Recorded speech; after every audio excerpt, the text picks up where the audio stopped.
California. The Rookie of the Year, Marcus Allen. He can do it all. One of the great and versatile talents of the NFL. But for the opposition, the NFC, Joe Theismann, one of the great performers of the year, the NFL's most valuable player. The planned moving pocket, the quick pass in the Super Bowl game, the Charlie Brown touchdown. And Theismann, of course, one of the game's heroes. And he will be buttressed, Theismann will, on the ground by Tony Dorsett of the Cowboys. Remember this run in the wind-up game of the NFL Monday night season. 99 yards, touchdown. The extraordinary balance that you're looking at now as he stayed in bounds. The NFC against the AFC.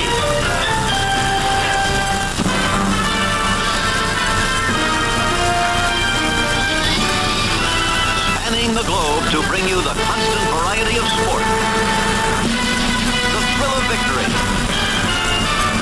and the agony of defeat, the human drama of athletic competition. This is ABC's Wide World of Sport.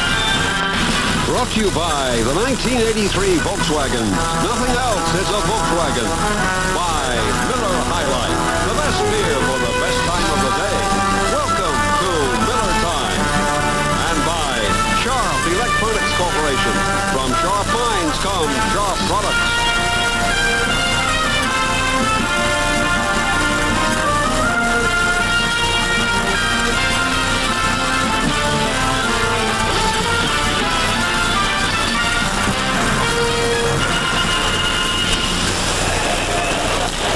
You're looking at a live shot from a camera and a helicopter as we pan back and take a look at Waikiki Beach on a diamond-clear, sparkling day here in Honolulu, Hawaii for the NFC-AFC Pro Bowl, Aloha Stadium. It will be sold out today, some 50,000, and we are live from Aloha Stadium in Honolulu, a special expanded edition of ABC's Wide World of Sports, the AFC-NFC Pro Bowl game.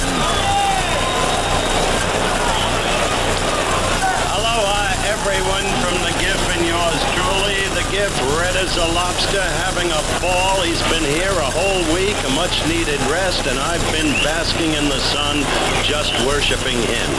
In the meantime, we look forward to a fun-filled day. The Pro Bowl game, a happy end to a short and troubled season. The great stars are here. Quickly, GIF, you were the MVP in this game in 59. How is it different now? Well, they get a trophy now. I got a new leather helmet, as you might recall, Howard. The players are bigger, they're faster, they're stronger. We played for $250 difference, $750 to the winner, $500 to the loser. There's a $5,000 difference in today's game, 10 to the winner, 5 to the loser. That could make a big difference. It still matters. On the sidelines, the MVP of the 65 Pro Bowl game, Sir Francis Tarkenton. Same question for you, Francis. How's it changed? Well, I enjoyed this, the Pro Bowl back in 65 when I was the MVP, but then it got to be old hat. They took it out of Los Angeles and put it in the other cities around the mainland, and nobody really wanted to go to the Pro Bowl. And then they brought it to Honolulu, Hawaii, and everybody wants to come. I haven't missed one since they brought it over here. These other players, they all like to be here for a week, and the $10,000 to the winner, the $5,000 to the loser is a nice incentive. Back up to you, Howard. Thank you, Francis, and once again, 40 of the best representing each conference. As you can see, the temperature hovering right there in the low 80s. The humidity, 62%, not bad here in Honolulu. All in all, a perfect game, perfect day for the game as we look at Dan Fouts. He'll open a quarterback for the AFC. He's backed up by the brilliant Kenny Anderson. And what a great career Dan Fouts has had already in a young career, over 25,000 yards. He came close to 3,000 yards on the abbreviated 9-game NFL season. Again, the game will be blacked out here in Honolulu. It's not sold out 72 hours before the game, but we do understand that the sellout has been completed. As we can see, the AFC is setting their special team to kick off. The NFC dropping deep. There's Mike Nelms. Third straight Pro Bowl for this former football player out of Baylor who spent 3 years of his career before the Redskins up in Canada. Great return man, particularly on the kickoffs. He is a timely return man. The numbers aren't all that great, but he seems to come up with the play when he has to. This time it's taken away by Billy Sims, not a bad running back himself. And Sims works his way out over the 30-yard line, where it'll be 1st and 10 for the NFC. And here comes Joe Theismann. What a remarkable year for Joe Theismann. Those his numbers on the just completed season, far and away his best year. The spiritual, emotional leader, if you will, of the Washington Redskins. And they do not open up with a bad offensive unit, as you can see. Dwight Clark led the NFL in receptions this season. On the far side, the great James Lofton, the tight end Jimmy Giles. And William Andrews sets up with Tony Dorsett. Quickly, Theismann out to the flat, and Lofton has the ball. Is playing well off Lofton was Lester Hayes. And Lofton with an empty pickup out close to the 40-yard line. Let's set the defense for you. Familiar names if you follow this game at all. There they are. Art Still, the big man in the Kansas City defense. Gary Johnson, 3rd consecutive Pro Bowl. Linebacker in the middle, Jack Lambert. He's had 8 NFL seasons. He's been in 8 Pro Bowls. Lester Hayes at one corner. Mike Haynes at the other corner. And Lofton picked up 8 yards out to the 40. Will be 2nd down and 2 for the NFC. Theismann, handoff. William Andrews spins, twists, gets the 1st down and more out of the 45-yard line. Up to the 46. Gastineau had him in the backfield, but he got away. And quickly, if you have not watched this game in the past, there is one difference, and that is because defenses can be so complex. The defense has to go with a 4-3 defense. They cannot blitz. They can only shoot linebackers on a 3rd down and 3 situation. They can play a zone. They must roll to the flank or the strong side. Tony Dorsett, 1st and 10, midfield, and a pickup of about 3 for Dorsett. Dorsett, of course, playing for the NFC, which is coached by Tom Landry. The coaches are selected, the losing coaches of the different conference championship games. And, of course, Tom Landry's Dallas Cowboys lost to the Washington Redskins. And his counterpart will be Walt Michaels. And, of course, the Jets lost to Miami in the AFC Championship. These two gentlemen, Walt Michaels and Tom Landry, played together in the Pro Bowl back in 1955. 2nd down and 7 as they mark it just short of midfield. Theismann back once again, trying to get a screen off, and he does. Dorsett. Big opening for Dorsett. He's down the sidelines. And will pick up the 1st down inside the 35-yard line of the AFC. Jack Lambert takes Dorsett. Faded right, looked right, then went back. He is an expert at that. Did it in the Super Bowl game and did it in the NFC Championship game. They did it throughout the year, and quickly it was a good setup by the offensive line. They let the AFC defense come in. Dorsett timed it out perfectly, gets the pickup and the 1st down inside the 35-yard line. Just underway from Honolulu, the AFC-NFC Pro Bowl. Current series, the NFC has a margin of 7 victories to 5 for the AFC. As we watch Tony Dorsett sliding through a trap on the inside, or rather William Andrews down to the 31-yard line. Gain of 3. It'll be 2nd down and 7. As you look at Theismann, you may wonder how the guy, because he's been on a cloud all week here, still on a Super Bowl high, could develop any motivation for a game like this. But 10 years ago, he never thought he'd be playing in this league, and he had some bitterness about it, understandable. Now he's with the best, and that's what gives him his motivation. Still proving how great he is. Coming before the game, Howard, he's going to wake up and still be making a speech in Hoboken. 2nd down, 7. Theismann looking, dying, and it's complete. And it goes down to James Lofton. He goes high in the air, and with great athletic ability comes down with the ball for the 1st down inside the 15.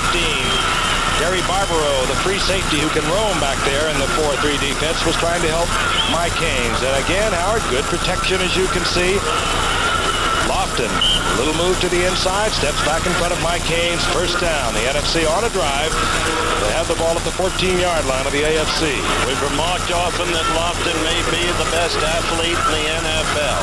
He's got Olympic speed. He is a great leaper and a great jumper.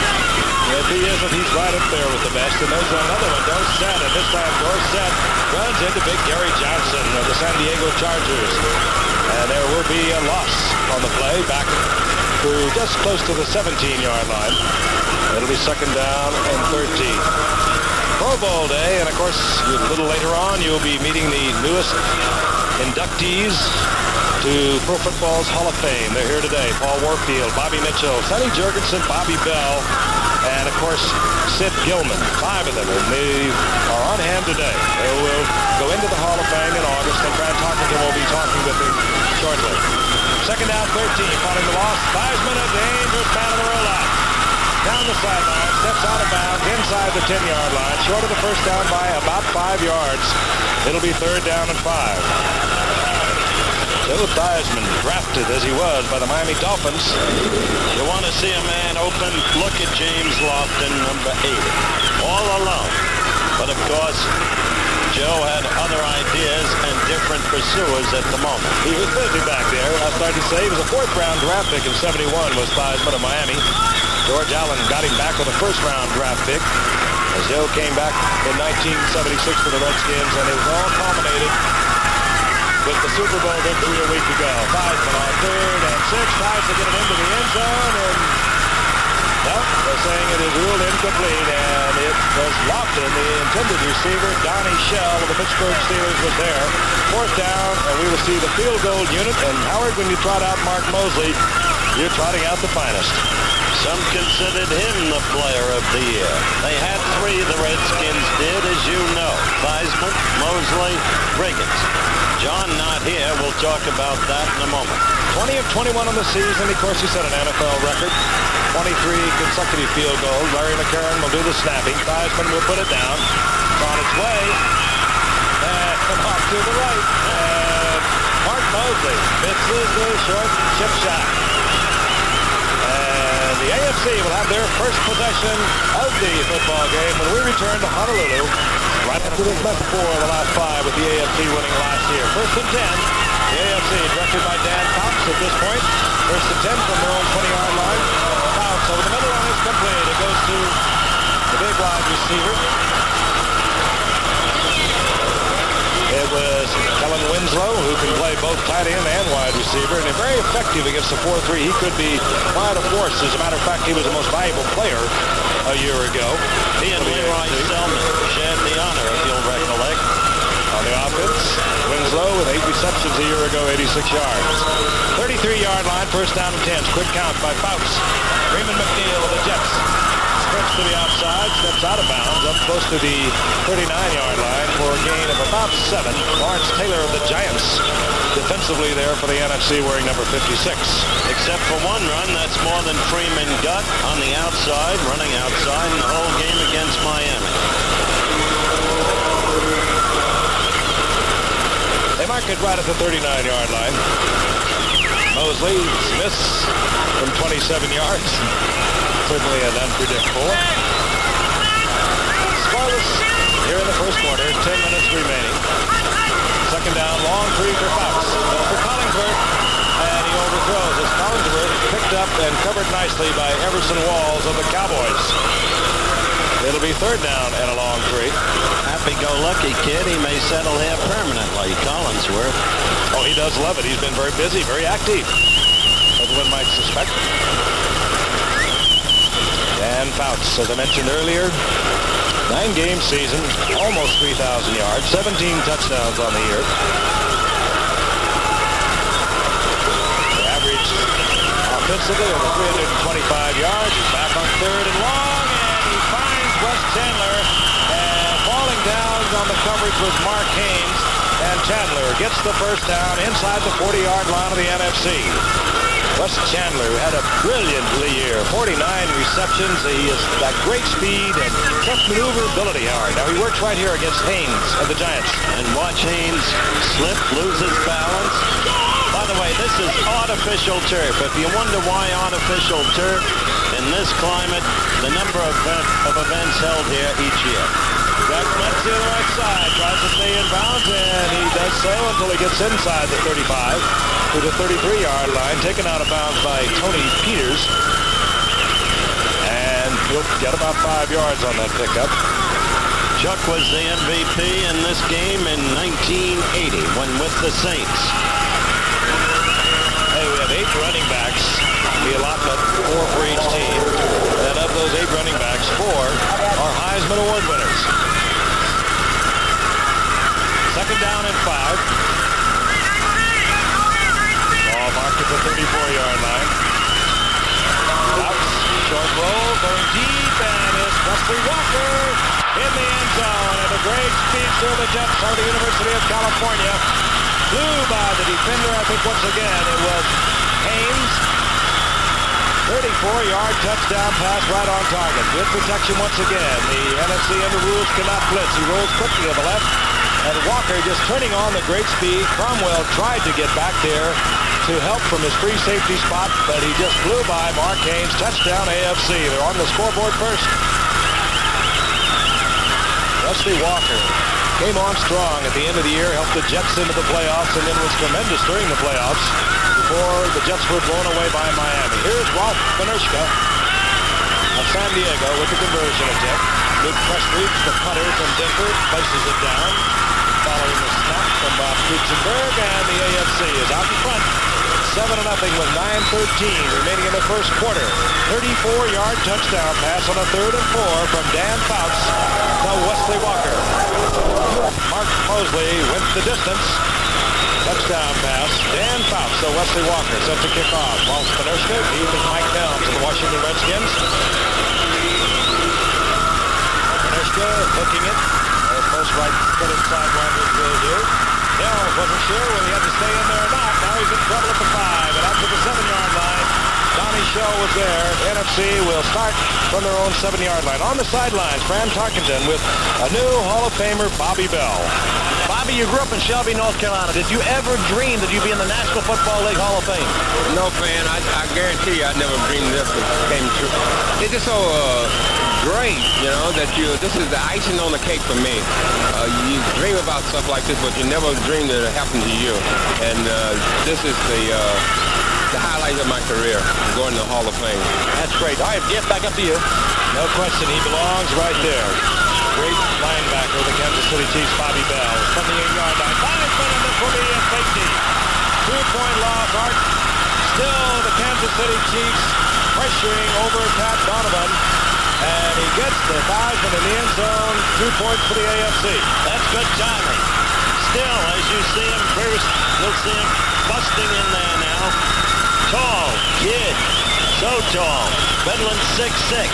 But a Chief scoring the safety just as Fran talks to a Chief in the Hall of Fame. Here it is, the reverse angle. That's Smerlis moving to the inside.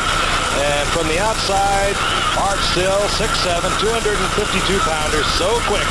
Does it all for that defensive unit of the Kansas City Chiefs. So the AFC has a 9-0 lead, and the NFC, after the safety, will put the ball in play from the battleship USS Arizona and the memorial over the top of the Arizona. And as we pull back from our live helicopter shot, you can see the distance Aloha Stadium is from Pearl Harbor. 9-0, and the NFC will put it in play with the punt. Dave Jennings hammers one. It hangs up there high and long before Rick Upchurch collects it at the 22-yard line. Upchurch out over the 35, close to the 38-yard line, where it'll be 1st and 10 for the AFC. Coming up next Saturday on ABC's Wide World of Sports, that'll be 5 o'clock Eastern, 4 o'clock Central. Number 1 ranked WBC contender Greg Page will battle Larry Frazier in a live 10-round heavyweight bout from Cleveland, Ohio. And we'll have the U.S. Figure Skating Championships from Pittsburgh, Pennsylvania. Ice dancers Judy Blumberg and Michael Seaver defend their national title in the U.S. Figure Skating Championships. Plus a report on 2-time world and national champion Scott Hamilton in the men's competition. Wide World of Sports next Saturday here on ABC. 1st and 10 AFC. Dan Fouts from his 38-yard line. Play action, looking for Chandler. He has him over the middle. Chandler with a good move on Everson Walls, throws him in his tracks, and gets the first down close to the 35-yard line of the NFC. That second time he's hit Chandler, has an ISO on West. This is exactly why in the opening of the show we said Fouts would be passing again and again, and most frequently to Chandler, as he does during the course of the regular season. It will be a wide-open game as you look at Wes Chandler, because most of these defensive backs are not used to playing without the protection they get from the zone defense or without the blitz. On 1st down and 10, Fouts hands off to Franklin, and the big Miami Dolphin fullback who is just emerging and coming into his own for Don Shula. Rattles off a 9-yard pickup. A blocker at Nebraska. He's developed a terrific quickness off the mark. Under the patient developing process of Don Shula. He busts through there in a hurry.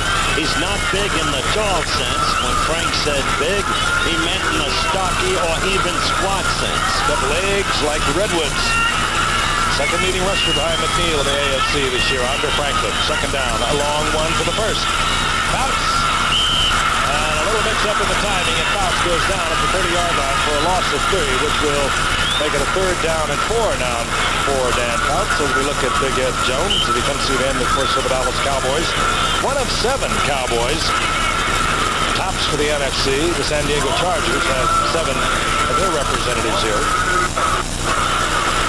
We're bringing a 5th defensive back now, and out comes linebacker Harry Carson.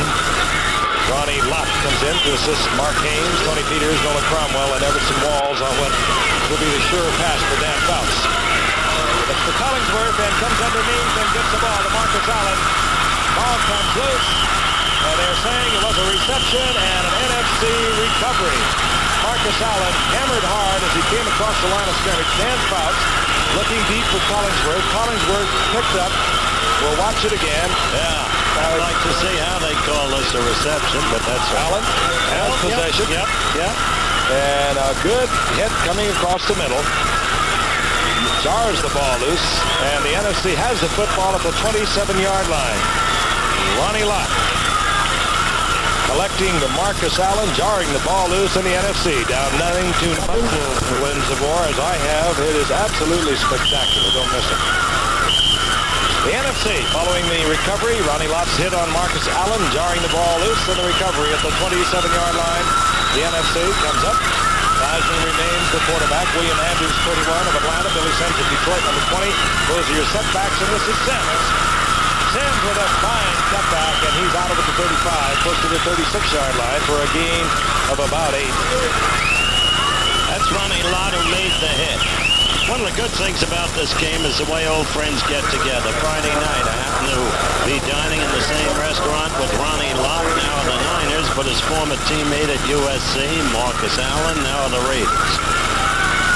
Couldn't get too great of bodies together, Frank. They can play some football.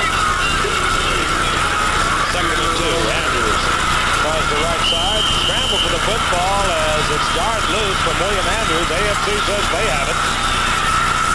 Waiting to see if the whistle had been blown dead. No formal indication by referee Fred Silva. And on the bottom of the pile is Gary Johnson, and we have another turnover as the offensive unit of the AFC comes out. Big Hands goes off, encased by the arm of Mark Gastineau. There's some pride in these guys in terms of conference rivalry, Frank. And indeed, just personal pride, too. Many of them meeting each other for the first time. They have been nothing but numbers until they get together in the Pro Bowl. First down and 10. From the 37-yard line of the NFC. And here comes Freeman McNeil. He finds an opening inside the 35, or inside the 30 to the 27-yard line. Short of the first down by about a yard. Playing in his first Pro Bowl, Freeman McNeil, number 1 draft pick, of course, a year ago, hampered with a foot injury for the Jets, and just exploded into stardom to lead the NFL in rushing this past year. Freeman McNeil. They mark it at the 28, second down and 1. Fouts uses the waist down to Collingsworth, and he has the first down close to the 17-yard line. Everson Walls covering again, man on man. Take a look at him again. Chris Collingsworth, like so many wide receivers, has that great speed. You have to respect it, even on a second and 1. Walls playing him well. Good timing, perfect timing between Dan Fouts and Chris Collingsworth. They've only worked a few days, but when you have the skills these players have, it comes quickly. 17-yard line, first down. The quick toss. McNeil, he would have liked to have thrown that ball as he's done this season. Spins and twists and does not get back to the line of scrimmage. He'll lose a couple. The option pass was what was intended there. You can see Freeman as he ran right outside looking for his receiver. The receiver not free. A reminder of the play when McNeil hit Derek Gaffney for a touchdown against the Bengals. That sprung the Jets into the lead in that playoff game, won by the Jets. Just about all the backs here today can throw the football. We've seen Marcus Allen pass. He was a high school quarterback. Of course, Tony Dorsett will occasionally unload one. The loss is back close to the 19-yard line, where it'll be second down and 12. And McNeil this time is very good defensive play by Leroy Selma, the defensive MVP and the heart of the Tampa Bay's #1 defense in the NFC. Big man and quick, 6'3", 250-pounder, Leroy Selma. And the loss is back to the 25-yard line.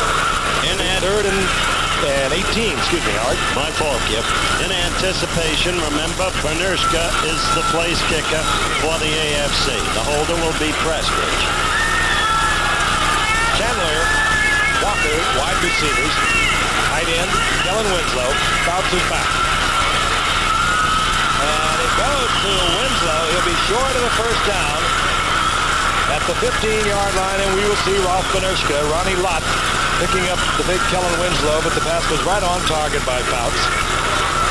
But again, it will be fourth down, and Bernurska, who was 16 of 22 this year, with the best of 51 yards, playing in his first Pro Bowl, trots onto the field, lines it up. It'll be an attempt of about 38 yards. The holder will be the punter, Luke Prestridge. They have just, of course, worked together this week. 33-yard attempt. Blocked. And blocked, I believe it was Taylor who got his hands on it. That ball is alive. This is the other giant, Mark Haynes. Lawrence Taylor got the block, and Mark Haynes came up with the football, and the NFC will be great field position up around the 47-yard line. But Lawrence Taylor, who can do it all, everyone's MVP, defensively, comes with that great speed to the inside. Everson Walls makes a play right here. Taylor tries to pick it up, and here comes Mark Haynes, Taylor's giant teammate. Big play because another AFC score, and you might have had a growing runaway. Now it can even up quickly. No Pro Bowl game of his career as an NFC team at his own 46-yard line.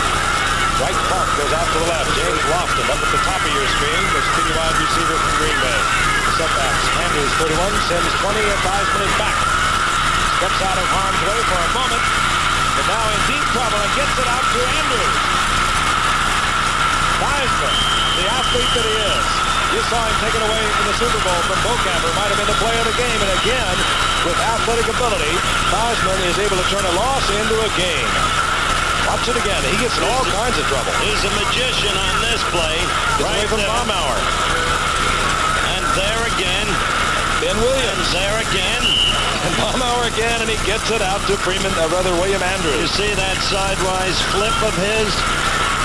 Turn what could have been a 7-yard loss into a 6-yard pickup. It's second down and 4. The ball inside the 49-yard line of the AFC.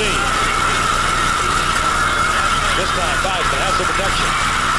Andrews once again, and Andrews close to a first down inside the 45-yard line. We'll go down to Fran Tarkenton. He's with Ronnie Lott, who's 2 for 2 in Pro Bowls. Ronnie, is it tougher playing pass defense in this game than during the regular season? Yes, it is, but when you're playing against Dan Fouts, it's always tough.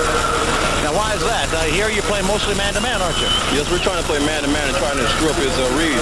He has Wes Chandler, Kellen Winslow, and he's used to those guys, and playing against the zone against Winslow, he eats up all day. He eats up your zone then. Okay, Jeff, back up to you. On first down and 10. Theismann fires, and Brett Clark goes up but does not come up with it. It'll be second and 10. Let's return to Fran and Ronnie Lott. Ronnie, everybody's question, what happened to the Niners this year? I don't know either. Right now, we're just, trying to get our things together, and we had some problems with some players, and I think next year we'll have a better attitude, and we'll have, just guys like Russ Francis, he'll be adjusted to the system, and I think we're going to be ready. I think we're going to be in the playoffs next year. Are you glad Bill Walsh is coming back for another year? Oh, definitely. I like the guy. He's a great guy. He's funny, and plus he's a winner. So you feel up about next year? Oh, yeah. You got this. Good luck to you, Ronnie. All right, Jeff, back up to you. It'll be second down and 10. The ball near the 43-yard line of the AFC. Back for back, gives the draw play to Andrews. Andrews finds an opening. falls inside the 44 gain of about 3 yards. It'll be 3rd down and 6. Tripped up there by Mark Gastineau of the New York Jets. On the first down pass play, the coverage provided by 37 Lester Hayes was excellent. Pass having been incomplete. William Andrews has turned into one of the fine running backs in the league, certainly one of the strongest we've ever watched. He will just as soon run over you as around you if you give him the opportunity. He gets it into a 3rd and 6 situation with Theismann at the 39. Theismann back again in trouble. Ben Williams pursuing. Theismann fires, and Billy Sims cannot control the football for the first down. That'll bring up 4th down. We saw 77 in hot pursuit of Theismann. Ben Williams, Buffalo, free agent. Be interesting to see what Ben does. Incidentally, there are 11 free agents in this Pro Bowl game. John Riggins, a free agent, not here. Not in the elective process based upon his regular season's work did he make the team. He should have been given a guest shot. Absolutely. Discussed it with Pete Rozelle. Pete may introduce a rule whereby the MVP in the Super Bowl game, if not on the Pro Bowl squad because of the elective process, may automatically join the team. Jennings will look for the sideline to be fortunate to get that ball away. Tremendous pressure on Jennings, and he has to hurry it. Does not catch the sideline. Drills it in the corner, and you believe who's on the special team?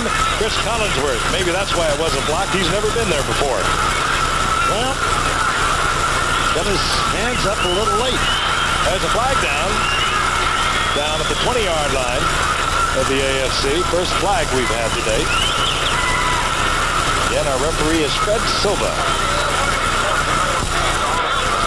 Defense, 12 men on the field. That's quite understandable. Maybe that's why Collinsworth was in there. He forgot to go to the bench. They'll mark it off. It'll still be short of the first down, but it might be a very tempting 1 yard.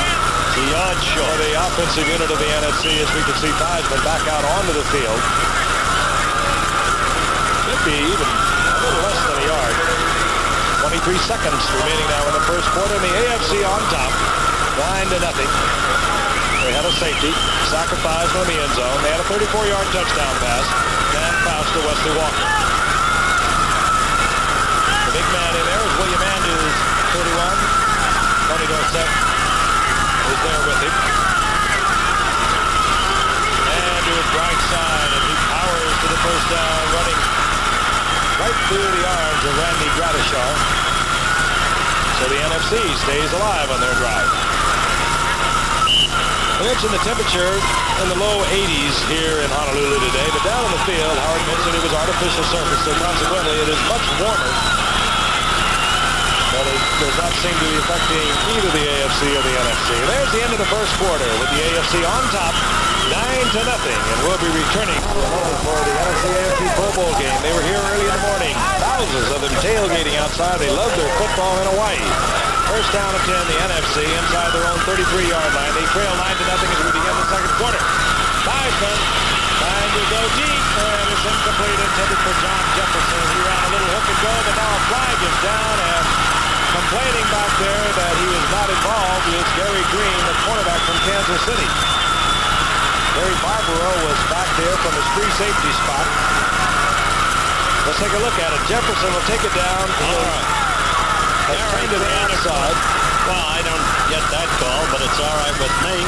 3 AFC mistakes have kept the NFC in the game. One you really couldn't call a mistake because Lawrence Taylor's brilliance promoted the block kick. The other was 12 men on the field on defense, and now this.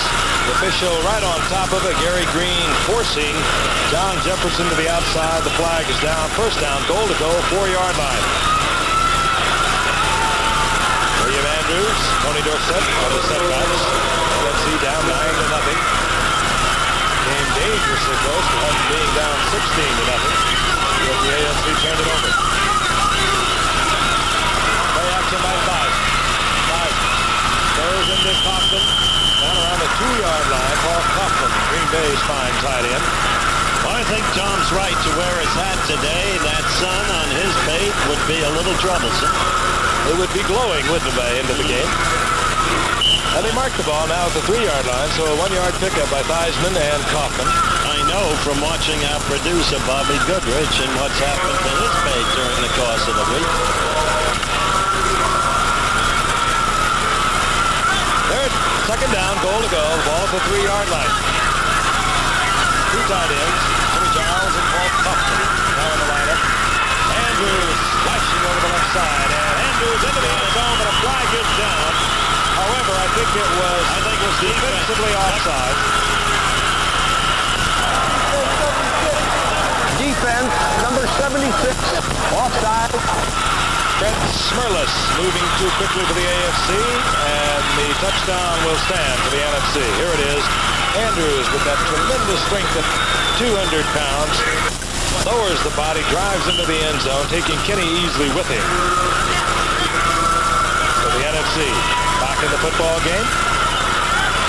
As Mark Mosley working with Joe Theismann, the holder, will attempt the conversion. Ball snapped by McCarron of Green Bay. Movement again by the AFC. And this time there was contact made, flags flew, but the whistle blew before the ball was snapped. Interesting, the NFC, Howard, dominant force in this game. Offense, the right guard. 4 out of 5 of the last year. And it should be totally an offensive game because of the restrictions on the defense. No blitzing. You have to play the 4-3. And the AFC, I think, is recognizably the strongest conference offensively. Right side of the line is offside for the NFC.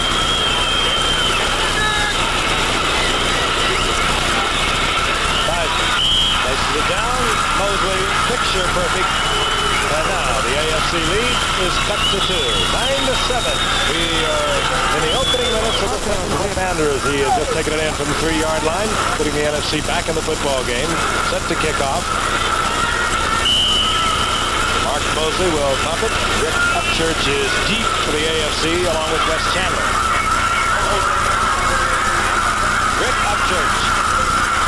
Broncos speedster. Big opening for Upchurch. Lowers his head and barrels out over the 25 to the 27-yard line. NFC saying fumble, of course. Now the whistle had blown. Dwight Hicks made the hit on Rick Upchurch. Let's take a look at the stats from the first quarter. Bouts, by the way, 7 of 8 in passing for AFC thus far. As you can see, the big edges in yards rushing for the AFC. But as I pointed out, AFC mistakes enabled the NFC to strike back, narrow the margin to 2 points. William Andrews having scored for the NFC. And Kenny Anderson of the Cincinnati Bengals, the top-rated NFL quarterback of this past season, is now the quarterback for the AFC. And off on his very first play to Marcus Allen, who finds an opening over the left side and gets out close to the 34-yard line for about a 7-yard pickup before he's upended by Dennis Harrison of the Philadelphia Eagles. Second down and 3. Marcus Allen, everyone's rookie of the year, led the NFL in scoring. The first time since 1965 someone other than a kicker led the league in scoring. Allen, 14 touchdowns. He had 84 points. Franklin. Franklin is met at the line of scrimmage. He might have squeezed the foot out of it, but big Doug English of Detroit put the hit on Andrew Franklin. Interesting, Doug English took that year off a couple of years ago, came back, and now he's in 2 consecutive Pro Bowls. $5,000 difference between the winner and the loser of this game. On 3rd and 2, quick snap, Kenny Anderson fires over the middle and hits the ball to Dan Ross, who one of his fine teammates. That. What a team they've become. Dan Ross out of Little Northeastern, but now a recognized, even heralded tight end. Anderson, the practically perfect quarterback. Ross the first down at the 43-yard line.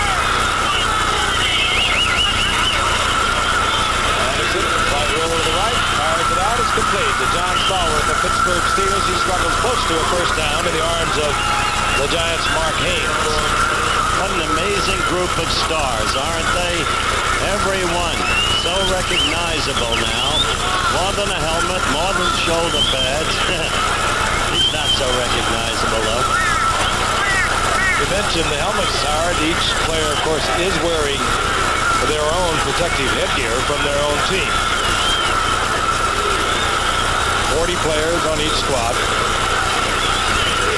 And now they're not even going to measure. They say that Anderson and Ross combined for the first down. Inside NFC territory at the 46-yard line. Wide receivers now are Wesley Walker. Number 85, Anderson puts him to the left. Stallworth up at the top of your screen. Tight end, Dan Ross. Marcus Allen. Tiptoeing down the sidelines, but forced out of bounds. Close to the 44-yard line. Well, I suppose that's a gag. I might have been down to Superstars, where we've been informed that Ronaldo Nehemiah, the great hurdler, of course, of the San Francisco 49ers, has won his third men's final of the Superstars. They really should disqualify him. The man is too great an athlete. He is superb in that competition. Allen got about a yard and a half. Call it second down and 9. Ball at the 44-yard line of the NFC. The handoff is to Franklin, and Franklin met at the line of scrimmage. Squeezes out a yard. It's going to be third down and long now for Ken Anderson. Well, it was Bob Brunig, 53, who put a stop to Franklin's dream on that play. Brunig, of course, fine middle linebacker, the Dallas Cowboys, playing here today under his own head coach, Tom Landry. Third and long, call it 7. Two fine receivers in the backfield, Marcus Allen and Chuck Muncie. The wide receivers are Stallworth and Walker. Anderson, he finds Stallworth. Stallworth has the first down, step back, and then struggles back to get the first down at the 34-yard line. Let's go down once again to Fran Tarkenton. Danny had the greatest year I've ever seen a quarterback have. So congratulations. Thank you, Fran. We got a fine football team and a great coach to play for. You haven't done bad today either. Well, we're having fun. This is a great game. This is as fine a group of players as I've seen put together. Are you discouraged after being so close 3 times and still haven't gotten there yet? Well, it's 4 times, and yes, I am, but I'm not totally discouraged. I think we got a fine team and capable of winning it all. I agree with you. Back up to you, Jeff. All right, Anderson quickly went out to Andre Franklin, and Franklin got a yard. It'll be second down and 9, and Fran talking to Dan Fouts. He might be discouraged, but there is one mentally tough player as well as a great competitor, Dan Fouts. Discouraged maybe, but you get the feeling that someday he will get there. You can tell he's discouraged when he says, well, it's really 4 after Fran said 3 times so close. He's thinking about it because he's human.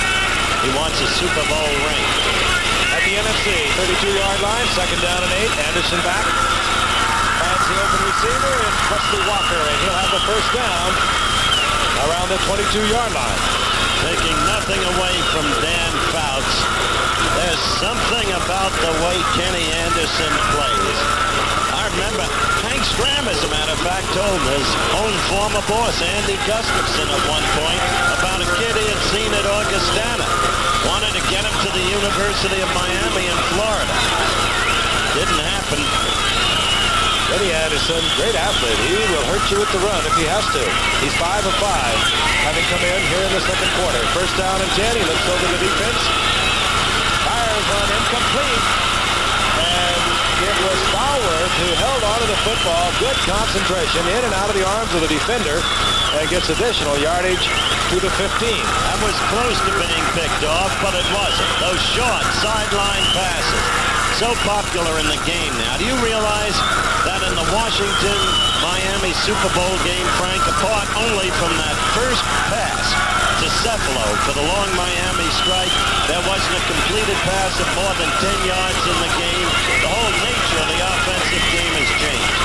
Stallworth got 7, his second down and 3. Anderson back again, looks over the middle, and a great diving reception again by John Stallworth, who has been spectacular over the past few years with the Pittsburgh Steelers.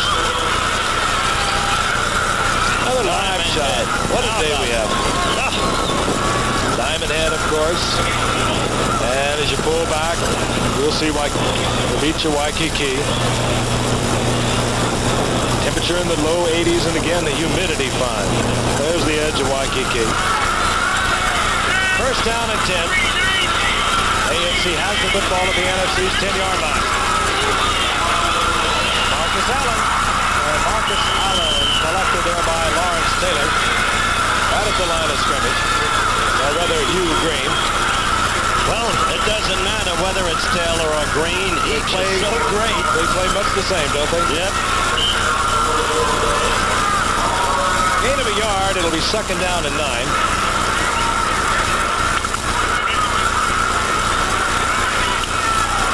Anderson brings them up. Puts Chandler out to the right. Puts Wesley Walker out to the left. The tight end is Anderson's personal tight end, Dan Rouse, his teammate for the Bengals. Quickly over the middle, intended for Ross, and I believe Harry Carson might have got a ball on it. It'll be third down from the 9-yard line. I think it was Brunick, Frank. He was right in the right spot. Let's look at it. I think you're right. He did not deflect it. He just broke the concentration of Dan Ross. Incomplete. Ball at the 9-yard line. Chandler again goes right. To the left, Wesley Walker. Allen must see the setbacks. There's Muncie. And Muncie stutter steps, look for an opening. Doesn't find much. It'll be fourth down, and we will have the field goal unit coming out. Another big series by the NFC. Benershka moves out with the field goal unit. I tell you, that blocked field goal by Lawrence Taylor looms bigger and bigger in this game. Benershka still wearing that cast on his left wrist, which he broke. You mentioned recent strike period.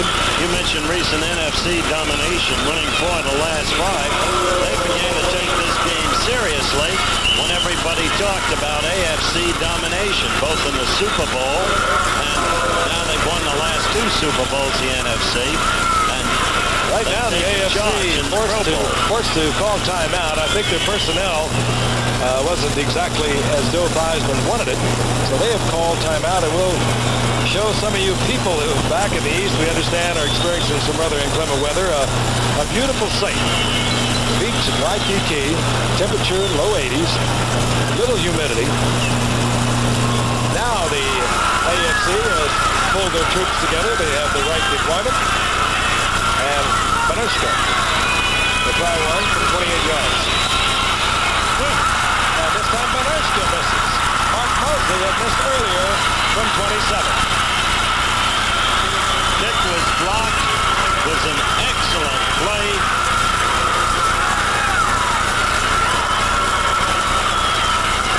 Well, indeed, everyone involved in this game will miss the legendary one, Bear Bryant. And it was Everson Walls who blocked the kick. The Dallas free agent. Marcus Allen and Brian Talkington, 6:22 remain in the first half. The AFC over the NFC at this point, 9-7, and Danny White has replaced Joe Theismann at quarterback. White, of course, of the Dallas Cowboys, and there with teammate Tony Dorsett. Movement on the right side as one might suspect the cadence, even though it is the same difference in how every quarterback expresses it, and it'll be offsides NFC. Frank, a couple of minutes ago, you mentioned the Winds of War. February 6th through February 11th and February 13th. 18 hours. What television does so well, the mini-series. But this isn't your ordinary promotion because Frank and I have the same pride in what ABC has done in this remarkable production. 267 locations, 6 countries. The Winds of War. Begins tonight on first down and 15. Danny White overthrows intended for Charlie Brown. Incomplete. It'll be second down and 15. And another fellow named Haynes is very upset that he didn't pick it off. Mike Haynes of the Pats, number 40. The ball overthrown went right through Mike's fingers. Danny White, now the quarterback for the NFC, top rated in the NFC this past season. White's brother just behind Joe Theismann. Heisman 91.3 in the complex rating system. Danny White 91.1. Second down, 15. White back. Fires to Dorsett. It's incomplete and a flag is down. We may get our first holding call of the game. Donnie Shell picked up Dorsett out of the backfield and it was incomplete. Holding against the NFC. It certainly was. They were holding on Ben Williams, number 77, who was struggling to get into Danny. Not the only way they can stop Ben Williams, who's had a great couple of years now for Buffalo, the past 2 seasons. Making his first Pro Bowl appearance, however, in this game, and already quite a force.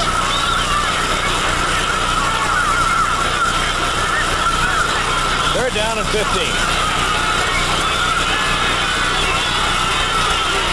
Penalty decline. White back. Looking for Jefferson, and Jefferson makes one of those patented John Jefferson leaping cuts for the first down at the 34-yard line. And let's take a look at him. He is a great receiver, either underneath, tremendous concentration. That's Lester Hayes right up on top of him. As he turns him over to the free safety, that would be Barbaro or Easley. And down comes Jefferson with the football for the first down at the 34-yard line. Had those great early years with San Diego before Green Bay. 3 straight years, over 1,000 yards, and he just has given the NFC a first down. Reverse, Dorsett hands off to Charlie Brown of the Redskins, and there's a picket line in front. Charlie Brown out of bounds at the 48-yard line, first down and 10, and a flag goes down late. Kenny Easley taking Charlie Brown out of bounds. We may have an unnecessary ruckus.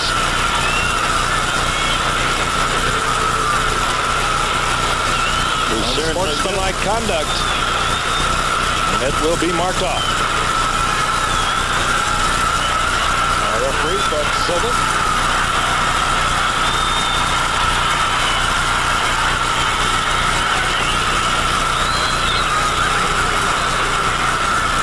Well, apparently we are having a little bit of a problem, but let's take a look at it ourselves. Kenny Easley is taking the ride there with Charlie Brown. They're apparently over-enthusiastic, at least in the eyes of the officials. In any event, it's first down and 10, the ball near the 37-yard line of the AFC. NFC trailing by 2, 9-7 here in the second quarter. White, Dorsett. And Dorsett close to another first down. And we're going to Fran Tarkenton, who is with one of the all-time greats, the new Hall of Famer, Sonny Jurgensen. You're right about that, Jeff. Jerky, in all those years, you didn't get to play in the Super Bowl. You're injured the one time Washington got there. Your feelings this year with the Redskins winning? Well, I was very happy for the whole team, the organization. Yes, probably the biggest disappointment I ever had as a player. And I guess being selected to be inducted into the Professional Football Hall of Fame kind of makes up for all those disappointments. It does. I've heard other people say that, but you really feel it does? Yes, I do. It makes up for everything, all the frustrations that I had. Good. Up to you, Jeff, for this play. 32,000 yards throwing at 255 touchdowns, Sonny Jurgensen. Second down and a yard for Danny White. Hands inside to Tony Dorsett, finds the little opening, gets the first down close to the 22-yard line. Paul Warfield, Bobby Mitchell, Sonny Jurgensen, Bobby Bell, Sid Gilman. They will go into the Pro Football Hall of Fame next August in Canton, Ohio. Well, Bobby Bell had a Super Bowl ring. What a bunch. 51 Lynch, 63 Lanier, 78 Bell. Kansas City team that won it in January 1970. Destroyed the Vikes. On first down, White. Inside handoff goes to Billy Sims. He squirms and squirts for another yard after he's already on the carpet. It will be close to the line of scrimmage, second down and 10.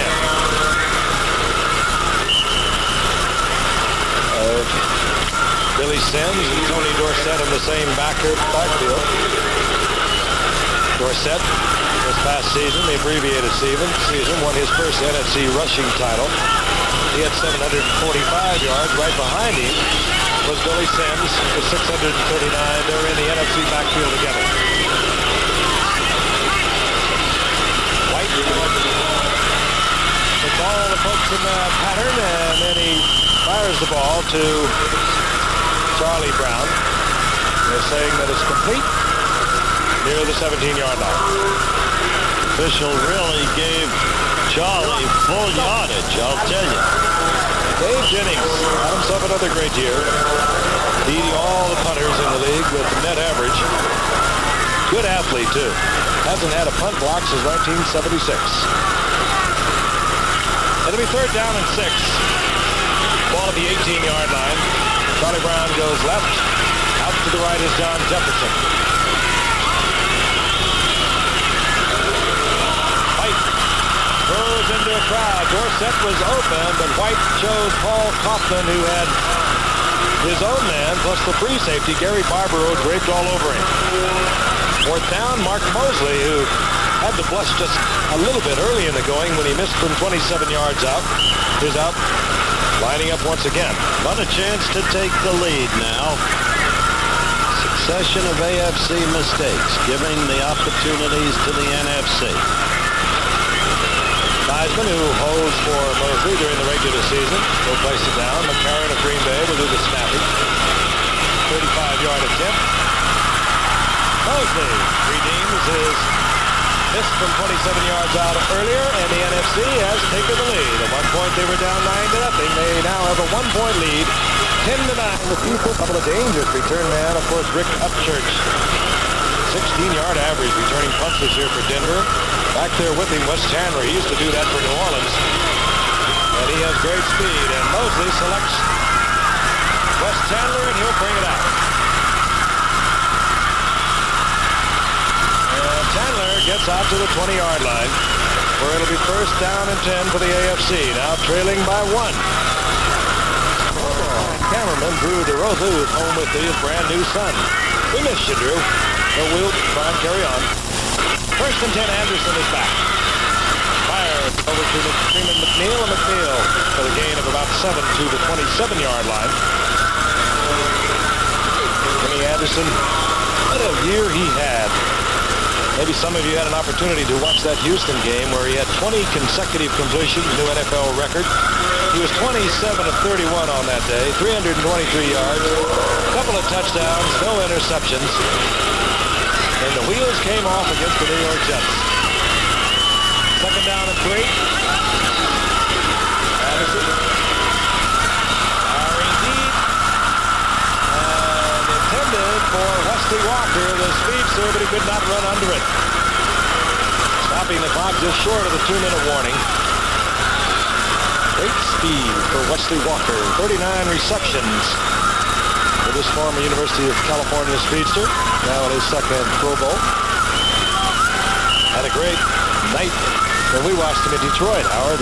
Yeah. 54-yard touchdown, 41-yard touchdown, and a 19-yard touchdown. 3 touchdown passes, and only 1 reception against the Dolphins. 3rd down, long 3 for Anderson.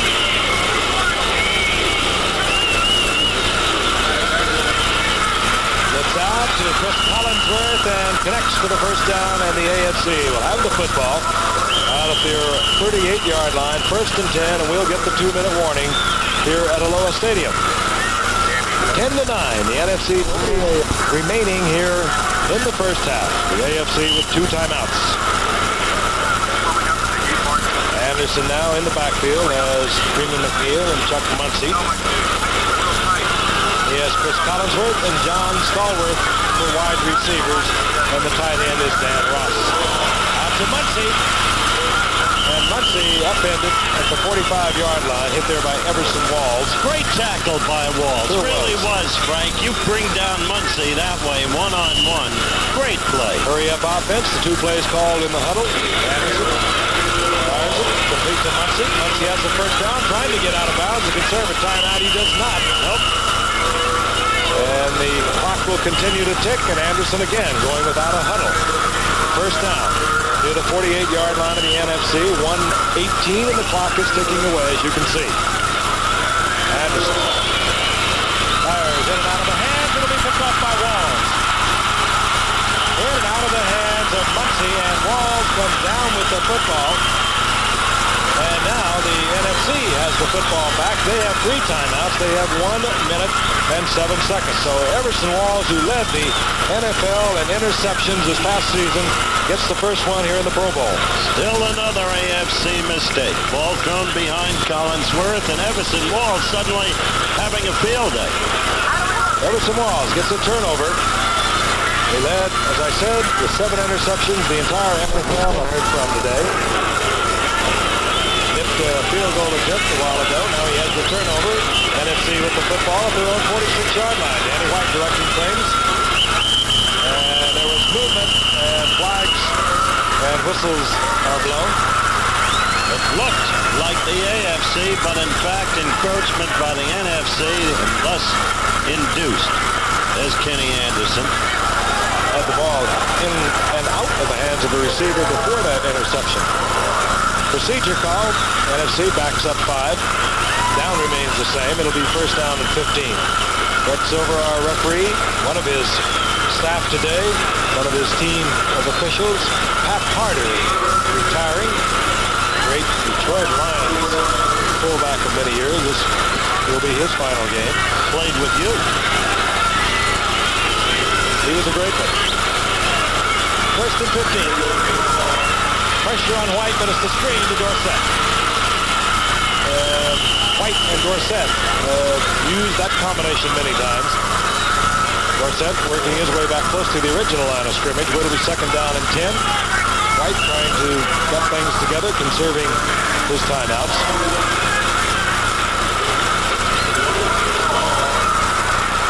Underthrowing, Dwight Clark stopping the clock with 38 seconds. And it will be third down and 10. White doesn't look in perfect candor, nearly as slick as Theismann did. I wonder if maybe, I don't know how they worked throughout the entire week, maybe Theismann working a little more than Danny White.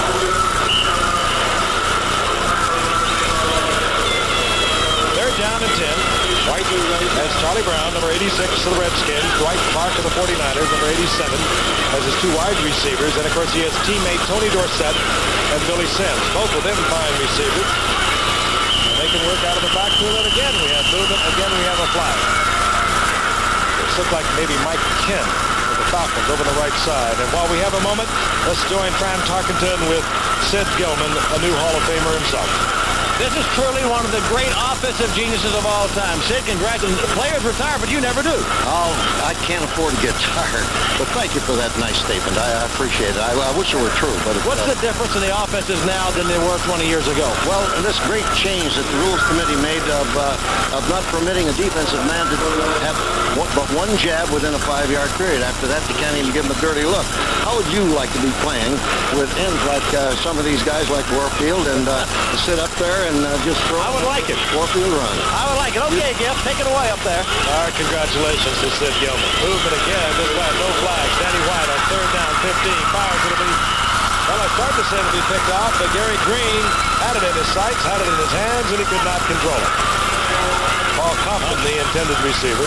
He threw that ball wrapped in Gastineau's grasp. 24, Gary Green, perfectly positioned as you see. But, oh, you talk about Gilman. Remember that remarkable team? Adel, Bambi Allworth, Keith Lincoln, Paul Lowe, Ernie Ladd, Earl Faison. What a team. He was in the AFL Championship 5 or 6 years with that group. There's Rick Upchurch. This kick is blocked. Dave Jennings gets his punt blocked. I just had mentioned during his regular season, Jennings has not had a punt block since 76. And the AFC, with 21 seconds on the clock, will get it back, and they will get it in NFC territory. And they've got a chance for a field goal attempt. Block, I think, is Chandler. Again, players playing out of position, very effective. Wes Chandler of the Chargers, the wide receiver, he, of course, never plays there during the season. He makes the block. And now, the AFC, they have 21 seconds. They have 2 timeouts remaining. And Kenny Anderson, the surgeon, if there ever was one, at quarterback. Leslie Walker left. Anderson. Marcus Allen, good move by Allen. He'll work the side. the clock inside the 25, close to the 23, 11 seconds remaining in the half. Field goal range now. That's what Marcus Allen can do for you. Look at it again. He can do it all. This is what Anderson can do for you, too. Very heady. He could have run that football, but he would have blown a timeout, fired to Allen, who gave it a good move, took as much as he could, then killed the clock with 11 seconds inside the 24-yard line. Stallworth right. Collinsworth is to the left. Anderson has to hurry the ball, but he gets it to Stallworth, who holds on. Good concentration as Ronnie Lott, who will really hammer you, puts one on Stallworth. Stallworth holding on, however, and he gets another first down with 4 seconds now on the clock. We'll get the field goal unit. Well, maybe this time they can get it off. Twice they've had attempts blocked. Once by Lawrence Taylor, number 56, Giants. The other time by Emerson Walls, number 24, Dallas. Benishka is on. Luke Prestridge will hold as the AFC will attempt to retake the lead. At one point they had a 9-0 lead. NFC has reclaimed a 10-9 lead. And this will be a 29-yard attempt.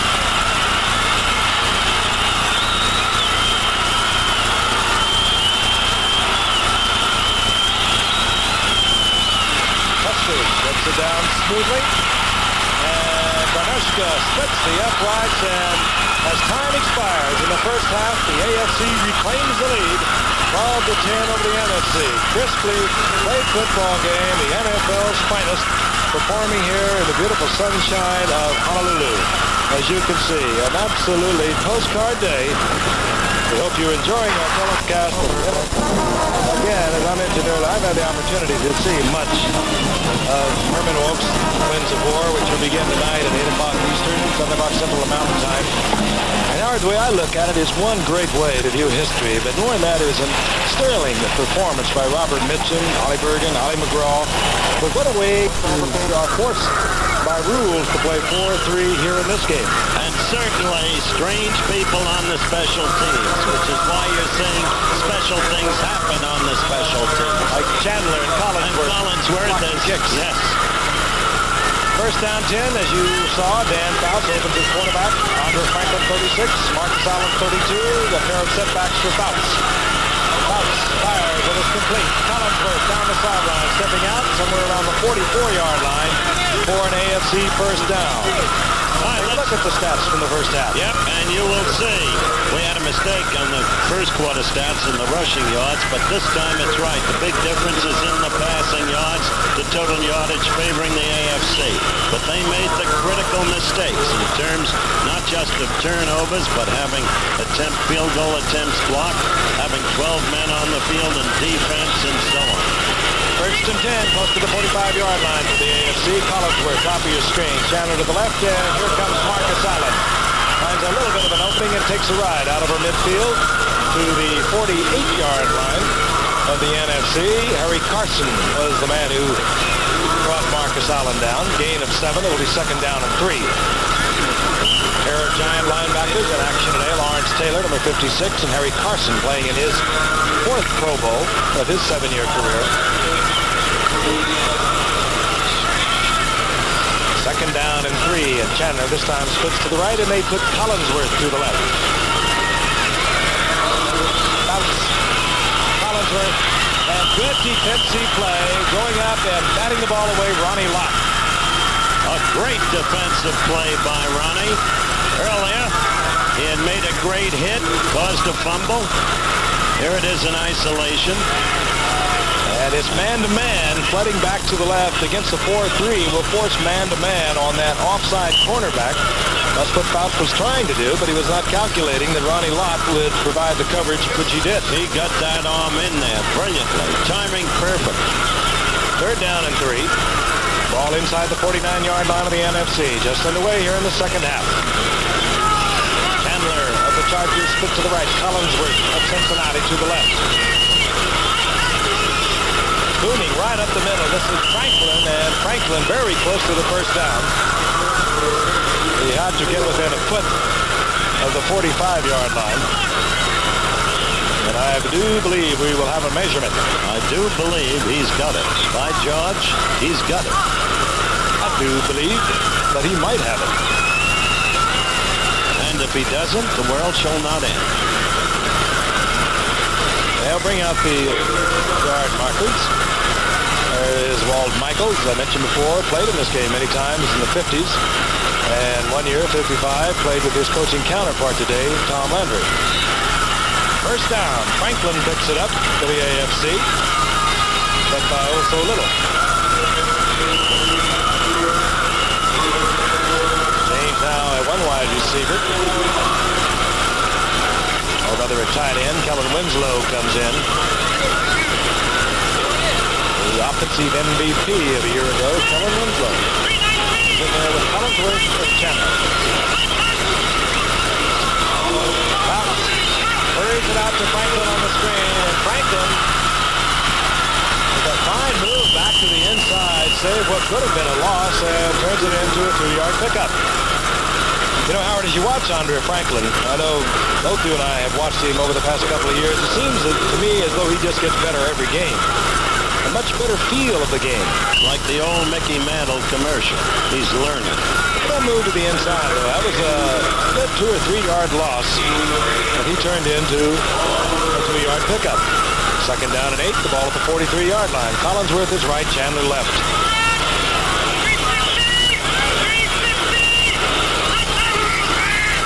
Marcus Allen with a good move back to the inside, but tripped up inside the 40-yard line. Gain of 3. It'll be 3rd down and 4. Well, he had open daylight, but a great play by 52, Harry Carson, who closed that hole and tripped Allen up. Great play by Carson. Of course, the Giant linebackers have become a huge factor in the National Football League. They're a defense by themselves. They have marked it right at the 40-yard line. 3rd down and 4. Bounce back once again, and this time it's out of the way, going high in the air. Big Ed Jones. Knock it away, and it will be 4th down, and the AFC will have to turn it over. Ed Jones, he stands 6'9", and he goes high in the air. I don't believe there's any other defensive player who gets more deflections than this man. Playing only his 2nd Pro Bowl. Luke Prestridge on for the punting unit for the AFC. He's an interesting kid. Had a big year with Denver. Told me he wouldn't mind playing for both leagues. He likes that altitude. He averaged 45 yards a punt. You had a quick look at Mike Nelms, who will guess with Prestridge, who will be looking to put it out of bounds in close to the goal line. Angles for the corner. He doesn't get it. He doesn't come close. So there will be a net of about 20 yards on this kick. As the quarterback is Bill Theismann, put back to Dorset and Andrews. And Theismann up looking. Down the sideline for Lofton, who went up with Mike Haynes. It is incomplete. It'll be 2nd down and 10. Mike Haynes deserves a lot of credit on that coverage. You go one-on-one with Lofton, you're taking your life in your hands. And Haynes really played back this year to his all-pro performance over the past 7 years. He had a little off-season in 81, but this past year, back on top once again. What's Billy laughing about? He lost an 100-yard dash to Gastineau. I do recall. This was a year ago. 2nd down and 10. Theismann, right Clark, and he does not hold on. And it will bring up 3rd down and 10 as Theismann was right on target. Certainly was. I can't remember Clark dropping a throw like that. He doesn't miss many. He led the NFL again in receptions this past season. Very warm down on the field. The artificial surface reflecting the heat. Temperature itself somewhere between 80 and 85 degrees, depending upon what part of the island you're located. 3rd and 10. Theismann has them all in the pattern. He goes to Andrews. He'll come up short of the 1st down. Good coverage there by the AFC. Jack Lambert, one of the fine pass defenders from that middle line linebacking position, was out there raining all over Andrews and bringing up fourth down. And Joe wanted to go further downfield, but 99 Gastineau was in, ready to apply the pressure. Joe had to throw, and thus pass insufficient for the first down yardage. We'll have a thrill coming. Dave Jennings will be kicking away from deep in his own territory, and Rick Upchurch, who averaged 16 yards a return, pair of touchdowns. He now has 8 on the career, and he'll have an opportunity to bring it back. And not far. Good coverage, hustling down there for the NFC. Everson Walls of the Cowboys, and he's been present wherever he has been needed.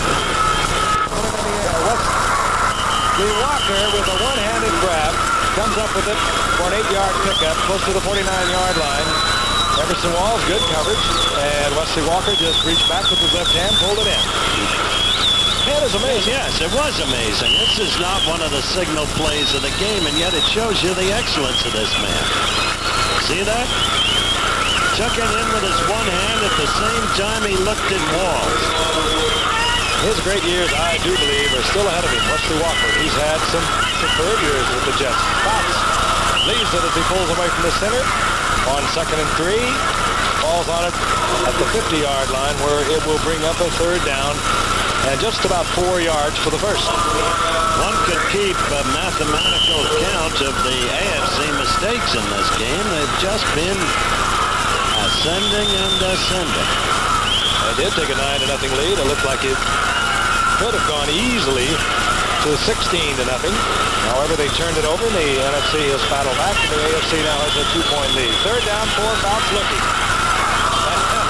Bounce tried to get it into Walker once again and hit Mark Haynes right of the hands. He was shocked and did not hold on. It'll be 4th down. That's twice Fouts has not been able to move the ball or move his glove. They punted from the other team's 40 the last time around. Prestridge into the end zone. So 2 series have failed, and the NFC has a chance to take charge of this game because they appear to be playing better defense. There's Mike Nelms. He could give the NFC good field position. Dangerous return man, very opportunistic. Prestridge of the Broncos bangs one that should go into the end zone. And it does. Mike Nelms looking upfield to check the coverage, and he also, as he looks upfield, picks up a flag that has been dropped at the line of scrimmage. Illegal man downfield, and it could be the NFC would like to give Nelms another opportunity at the return. We'll wait and see.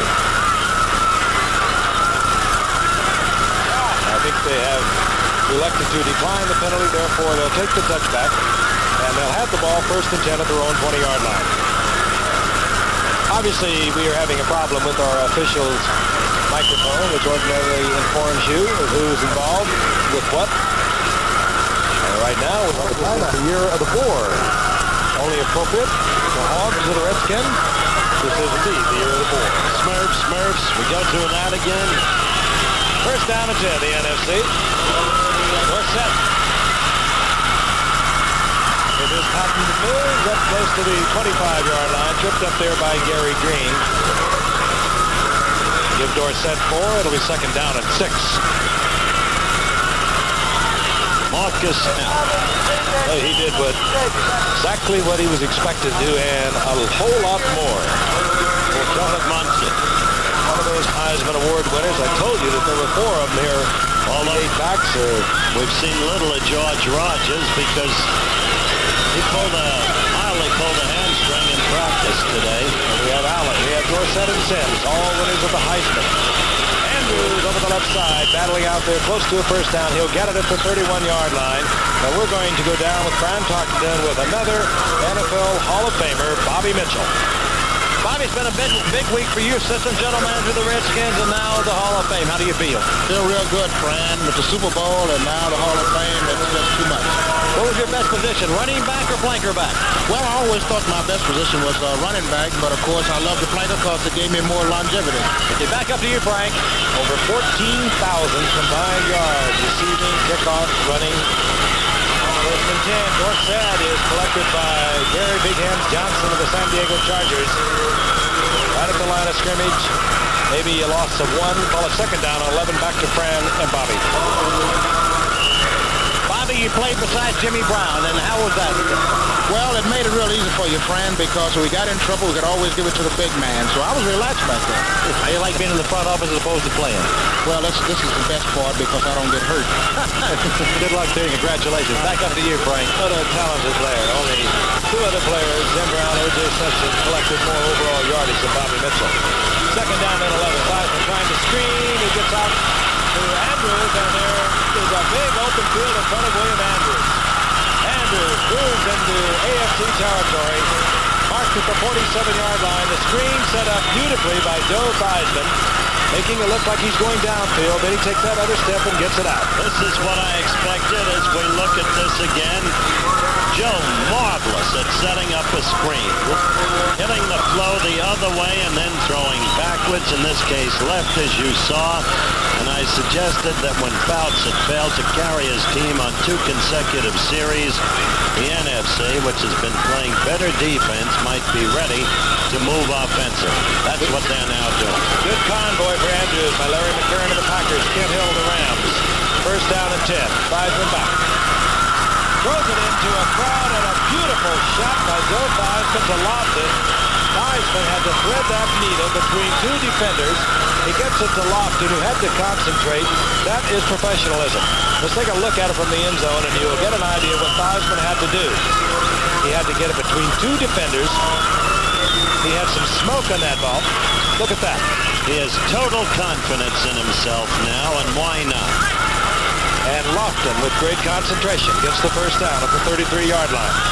Dwight Clark now splits to the left on first down. Lofton is right. And this is Dorsett, who lunges forward inside the 30 to the 29-yard line. Gain of 3. It'll be second down and 7. Speaking of Theismann, you like to see it come to a young man like that. He's a class act. 10 years ago, we took our wives to a Notre Dame University of Miami game in Miami, Florida. And Joe was in the pits then. He said, I know I can play in the National Football League. Well, he finally got his opportunity, and he wears success beautifully. That last ball carried is Billy Sims. Correcting myself. Second down, 7. Theismann in trouble. And he'll be buried. Gastineau was there. He'll do his dance. There he is. Fred Smerlas gives Smerlas an assist, but Gastineau will be credited with the sack. He goes into his war dance. Fired up, this crowd. Probably the first time they've seen this first down. Loss of 7 yards. We'll look at it again. There's pressure by Baumauer. Smerlas is there. Gastineau with the sack. I'm not sure dancing is his bag. Other players look at it with kind of mixed emotions. That could really infuriate an offensive lineman, I'll tell you for one, make a suffer or maybe on a teammate. Theismann again has to come out of the pocket, but he does it so well. Dance is out of bounds, short of the first down, around the 31-yard line. Robert Brazil was making sure that Theismann did not tack any more yardage onto that. Incidentally, let's dispel a story scooting around New York about Gastineau retiring from football to become a professional fighter. Forget it.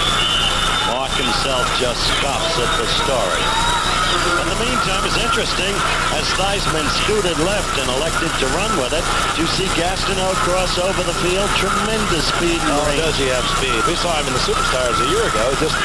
You weren't kidding. He really did give Billy Sims all he could handle in the stretch. Right now we're looking at Mark Mosley. 48-yard attempt. Theismann will place it down if that's indeed what they plan on doing. It's on its way. It has the distance. And it's off to the right. And now the AFC will take over at the line of scrimmage. It will be at the 31-yard line, so they'll have good field position. It's really something awfully special. Has the dimension of a real motion picture. Transcends the screen at home. First down and 10, the AFC, following that missed field goal by Mark Mosley. The ball at the 31-yard line. Marcus Allen runs into a lot of trouble out of the left side in the big form of Ed Jones of the Dallas Cowboys. They're really playing excellent defense, the NFC. They're the Cowboys, and there's 7 of them involved in this Pro Bowl. Ed Jones, of course, playing his customary 4-3 defensive position as coached by his mentor here today, Tom Landry. About as good against the run, because that is his specialty in Landry's defense. About as good a defensive end as you're going to find in this game today. Ed Jones. Loss of 3, second down 13. Fouts under pressure, and down goes Fouts. Jones once again. There was also pressure from the outside. Randy White, the teammate of Ed Jones, was also there. Watch 55. He'll get there first. That's White. Fouts ducks under and runs right into Ed Jones, and the loss is back to the 19-yard line. So it'll be third down and 22. Big Ed Jones and Randy White. This has been the 3rd series for Fouts. Fouts puts Chandler out to the right. Hollingsworth to the left. He will not have to worry about the blitz. That's not allowed. But he's faced with a third down and 22. Wide open is Winslow. Colin Winslow slipped across from the left side, the tight end position. Got lost in the shuffle. Fouts danced out of trouble. Found him. Heading for the first down. There's just too much. Kellen Winslow, the all-world tight end. There's not another quite like him. Here comes pressure again. Yep. Selman was pressure. Runs like a wide receiver. All by himself back there. He beat a pretty good man. Nolan Cromwell, man-to-man in a 4-3 defense. Picked him up. Too late. It'll be first down and 10 for the AFC. They're inside the 43-yard line of the NFC. AFC leading 12-10, 4:17 remaining in the third quarter. Fouts. Winslow is open on the same play again, coming across. Fouts overthrew him. It'll be second and 10, and we're going down to Fran Tarkenton. Joe, you liking this game? I'm liking it a lot. I don't like the score very much, Fran, but I think we can turn it around. How do you play in a game after coming off a Super Bowl high and then come here and play this way? It took about 30 seconds to get into this one. I just love football. You have to be just really gratified and vindicated, because I know you've been maligned some in the past. Well, that's all a part of the game. I came over here at about 35,000 feet, soared around a little bit. I'm still at about 30,000, loving every minute of it. Well, what are you going to do for an encore? Well, we're going to try and win this one. That's good. Good luck to you, Joe. All right. What a class act. Yeah, he'll chew the fat with you, too. Second down and 10. Marcus Allen. There's a block out front, and Allen turns it upfield to the 35-yard line. Short of the first down by a couple. It'll be third down and 2. Got a good block from Andre Franklin. We're going back to Fran. Joe, do you think Riggins will come back and play another year? I hope so. John, we were without John in 1980, and it hurt our football team. He's a very integral part of what we do. I certainly hope he comes back. He's a free agent now, and I guess he'll do some shopping, but I'd like to see 44 behind me for the rest of my career and his as well. Well, where is he today? We heard he was either camping somewhere on the islands. He's somewhere in the islands of the Hawaiian Islands. We're not sure, really. Would you describe him as a free spirit? I would describe him as the freest spirit. Good, Joe. Good luck today. Back up to you, Jeff. Okay. Bill Dyson, brought to you by teammate John Reagan. Meanwhile, the AFC is confronted with a third down and 2. Fouts has it batted away. Batted away. Now what do you do? Dan Hampton got the big paw up there. Dan Hampton in time, fourth down. Dan Hampton, another free agent with the Bears, who openly confesses he's shopping around, has actually met with George Allen of the Chicago Blitz. Benershka has stayed on the bench, the field goal kicker for the AFC, on a fourth down and 2. Play coming in from Joe Walton of Michael's staff.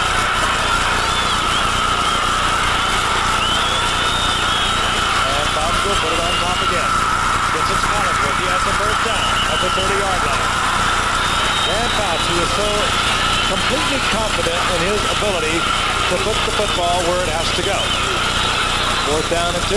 He gets the first down through the air. Well, he did it on the 3rd and 22 to Kellen Winslow, and that was probably the biggest offensive play the AFC has had in this ballgame, even including the touchdown pass of 34 yards to Wesley Walker in the early going. Fouts alternating with Kenny Anderson, working on Pro Bowl records. He's 12 of 17, 188 yards, 1 touchdown. On first down, he's back once again. Kellen Winslow will have another AFC first down at the 17. And Fouts again, and being pressured. Van Hampton deep into his backfield. He calmly gets the ball to his teammate, Kellen Winslow. He wants to take a breather. Look at it again. Nope, he doesn't want a breather. Looking, gets the pressure, finds Winslow, who has run about 4 deep patterns in a row. Left to the sidelines, wanted a little help, but he didn't get it. Back once again on first down. Fouts. Fires, and then it's bobbled, and John Lewis, and I think the AFC came up with it. It was Andre Franklin who coughed it up, and Wes Chandler was there. The AFC maintains the football, very close to another first down. Franklin really got hammered after he caught the football. There he is, Fouts looking downfield, picks up Franklin. He is pounded by Dwight Hicks of the 49ers, but Wes Chandler was quickly there.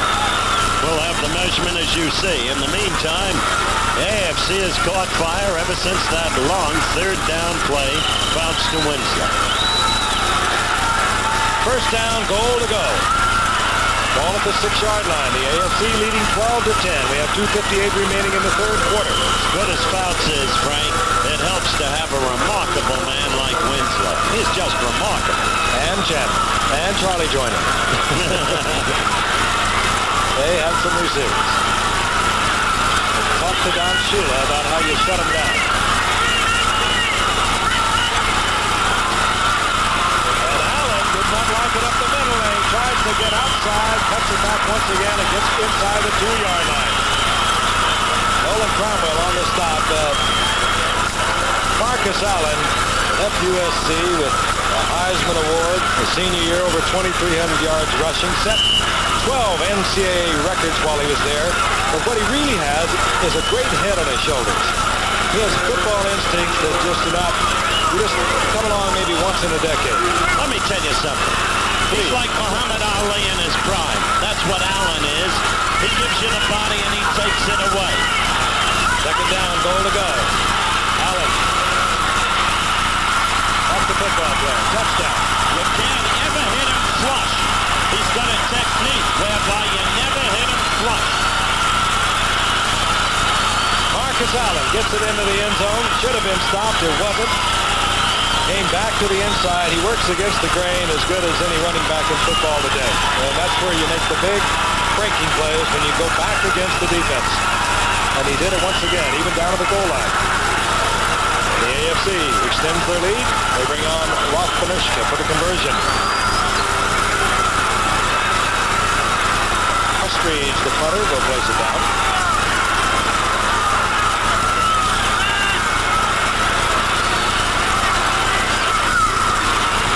Benushka pops it through, and now the pressure is on the NFC as the AFC moves back to a 9-point lead. They lead 19-10.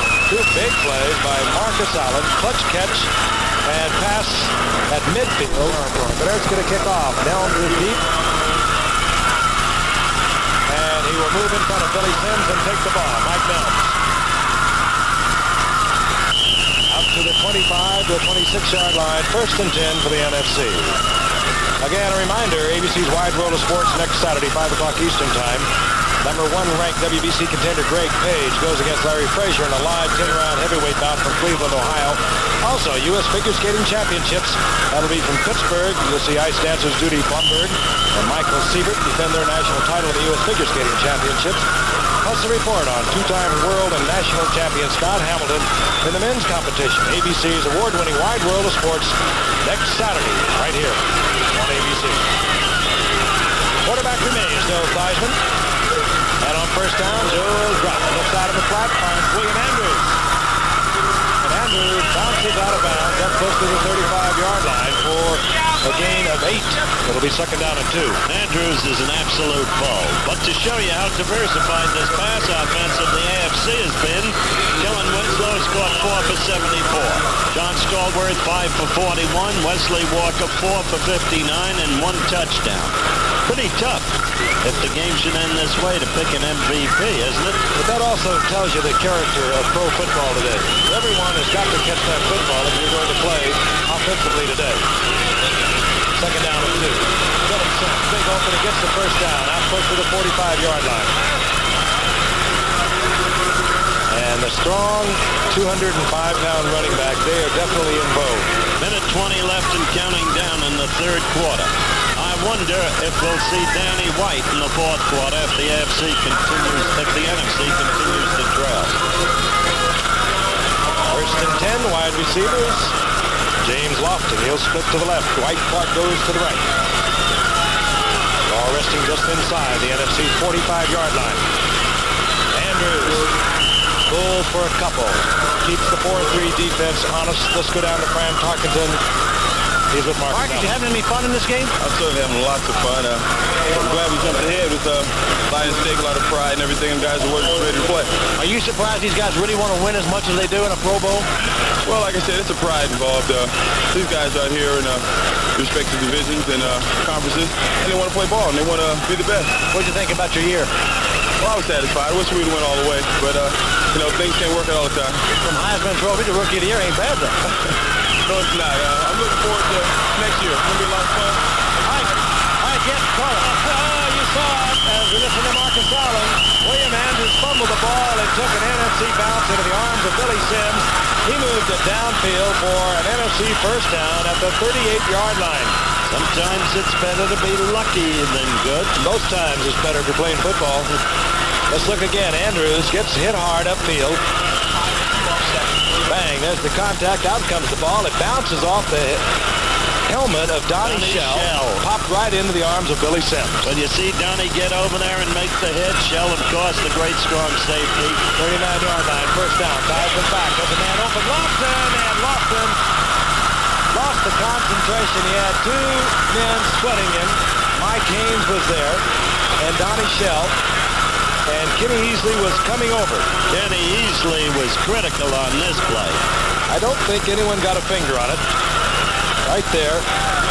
I think vision was impaired by Easley's body. Kenny Easley, whose career corresponded with that of Ronnie Lott. Kenny Easley, of course, at UCLA, while Ronnie Lott was at USC. And they are two of the finest defensive backs to come into pro football in many years, and they're both playing here today. Chuck Knox is going to love Kenny, I'll tell you that. Second down and 10. Heisman again back. Has to hurry. Trying to get to the tight end, and we're going to have pass interference, I believe, against Jimmy Giles. And once again, an AFC mistake deep downfield. The ball thrown in such a manner that Giles had to turn around, and therefore it forced the defender into him.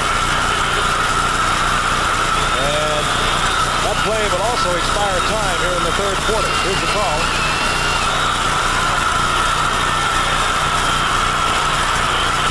Let's take a look at it again with the reverse angle. You'll see Jimmy Giles had looked to the outside. At this point, he's battling Donnie Shell, trying to get inside. Donnie Shell, no question, running right into the body of Jimmy Giles, keeping away from it. Easily almost intercepts it. Of course, that would have been Heisman. Play action. Billy Sims is out there incomplete. Good coverage. Getting out there was the rookie from Cleveland, Chip Banks. And he had good position on Billy Sims. Theismann would have had to throw it exactly perfect to come up with the completion. Third quarter stats, rushing yards, an edge to the NFC, but passing yards, total yards, domination by the AFC. Indeed, had it not been for two pass interference calls, and we're about to see the ultimate effect of the second one, the AFC could have been in a runaway here, Frank. Indeed, they could have. Such is not the case, and we enter the fourth quarter with basically $5,000 on the line. That's the difference between winning and losing. $10,000 and $5,000 per man. Dorsett spins and gets down close to the 1-yard line. Again, with those great instincts. Feeling your way through the hole. That's exactly what Tony Dorsett does. He knows that he should have got in. Little flipper. I hope you were with us in our telecast against the Minnesota Vikings when Tony Dorsett put his name in the NFL record book. And it will never be erased because he went 99 yards score a touchdown. And the greatest part of the run was the way he kept his balance and stayed in bounds. When it didn't appear possible, he would. That was remarkable. Third down, goal to go, just short of the 1 yard line, the NFC. Andrews pulling ahead, flag is down. The arms were extended, so Andrews was not ruled as having crossed the goal plane, and the penalty will be against the NFC. Tom Landry played in this Pro Bowl game, the NFL Pro Bowl game back in 1955.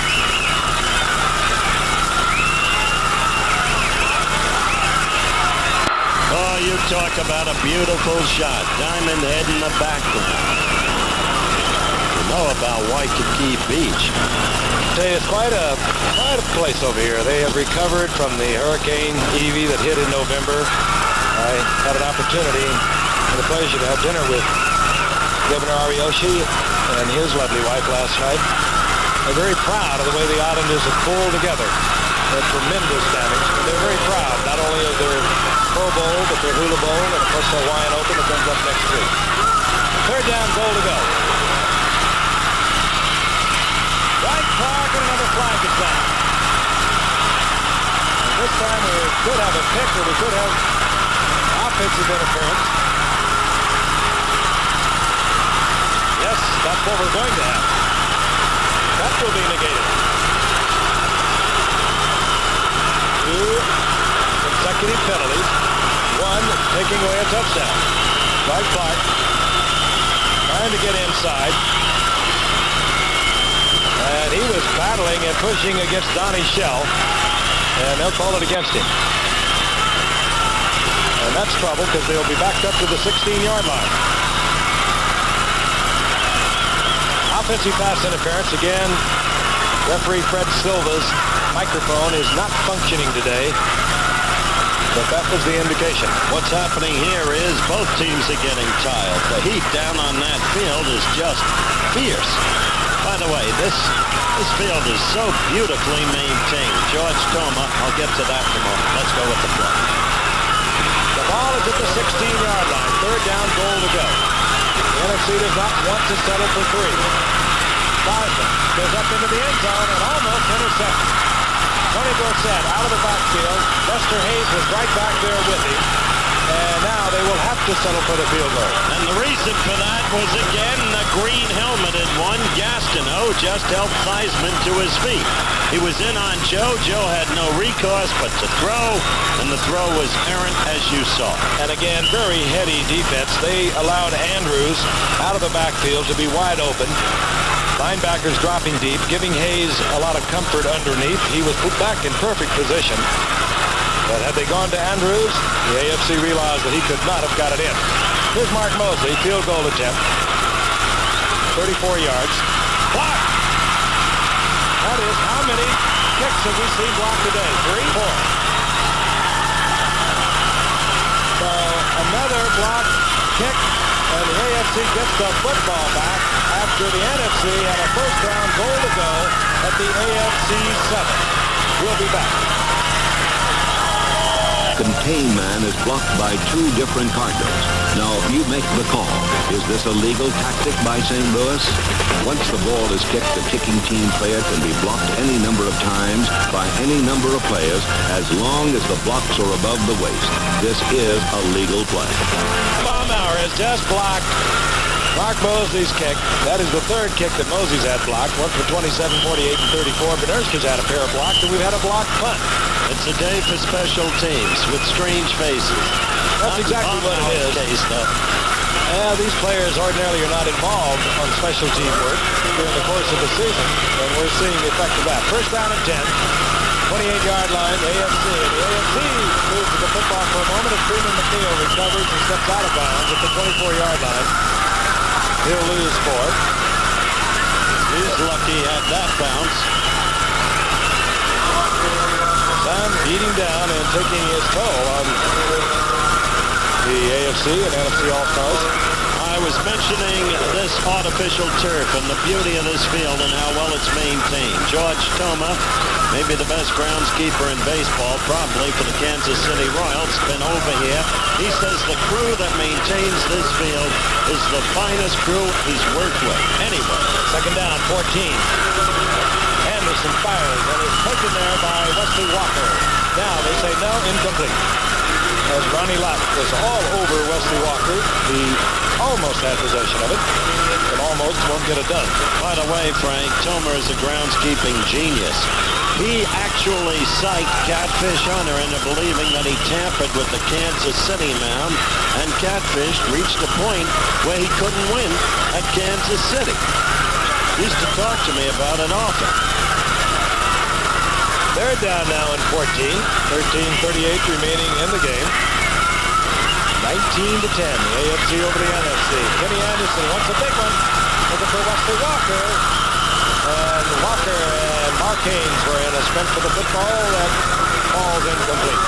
Tell you, had he thrown that one well, Walker could have gone all the way. So the AFC is held once again. They'll have to bring out their punting unit. Luke Prestridge will have an opportunity to show you his very talented foot from this past year. He'll be kicking away deep from in his own territory. There he is. Led the NFL with a 45-yard average and also net average of 37.8 yards. Mike Nelms could give the NFC excellent field position.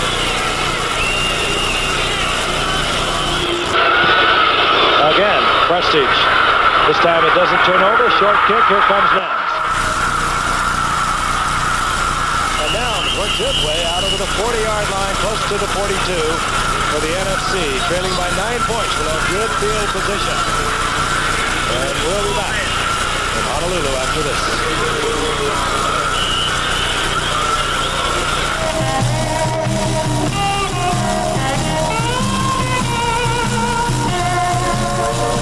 More than 13 minutes remain in the football game, the annual AFC-NFC Pro Bowl.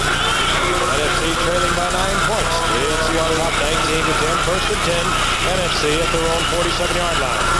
Tony Dorsett looks back inside, tries to go against the grain, pays for it at midfield after a pickup of 3. It'll be second down and 7. Tony Dorsett, for the first year in his entire career, high school, college, professional, has not gone over 1,000 yards. That, of course, because of the abbreviated season. Tony Dorsett just met a fellow named Jack Lambert. They've met before, and it is usually a rather awesome collision. Lambert plays this game very emotionally from his linebacker spot.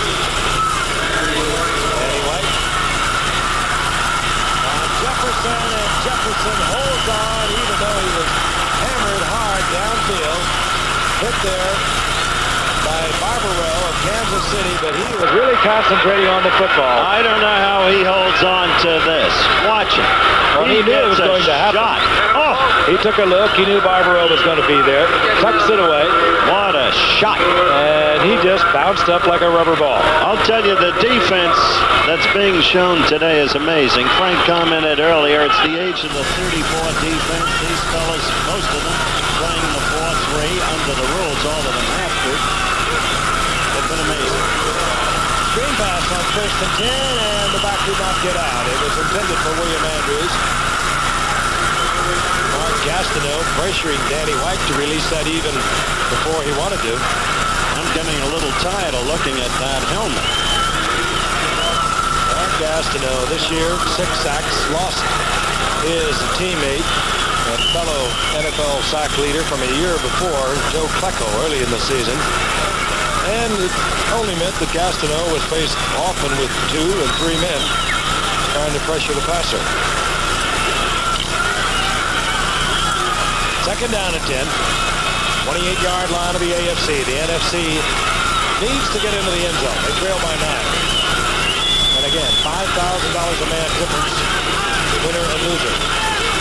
Dorsett taken inside the 25, close to the 24, where it will be third down and 6. Art Still of Kansas City defensively there for the AFC. Remember, it was Art Still who first opened up this game when he hit Theismann for a safety.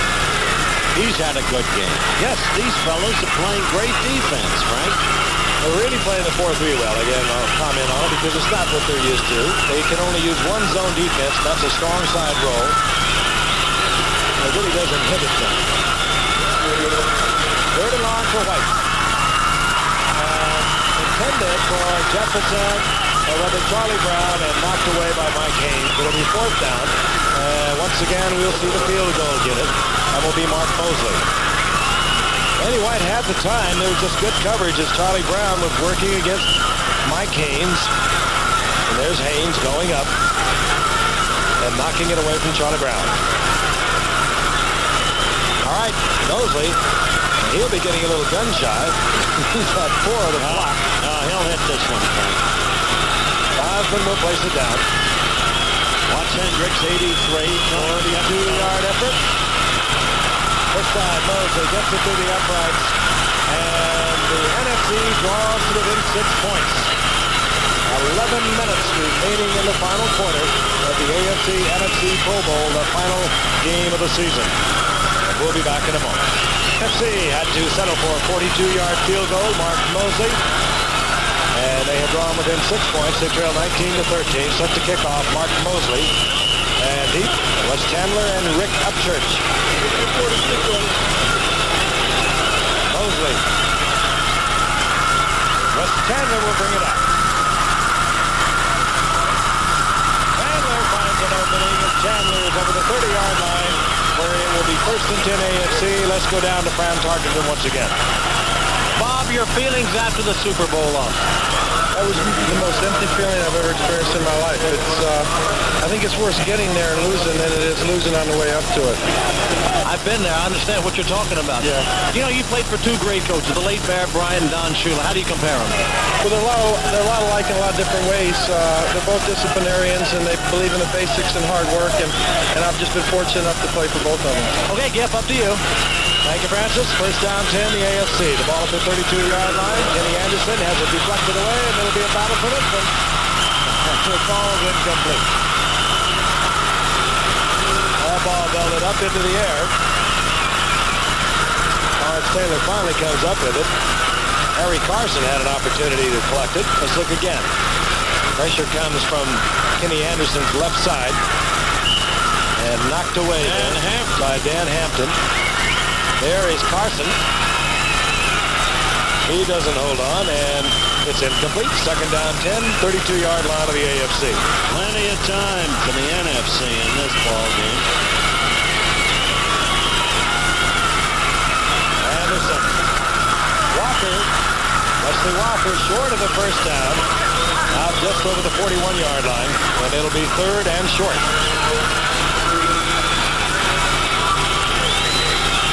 Kenny Anderson coming off just a superb year. NFL's top-rated passer in the complex rating system they use, with a 95.5 rating.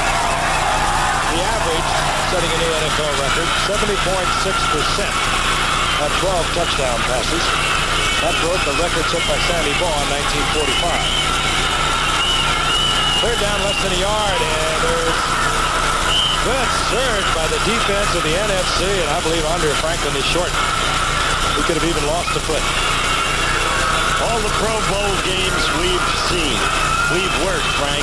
I've never seen defense played like this. They are playing well. And they have their heart in this game.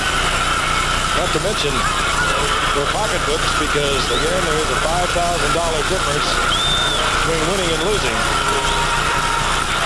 And Michaels elects to kick. Sitting on a 6-point lead from his own 41-yard line. I know of no better way to lose than to play not to lose.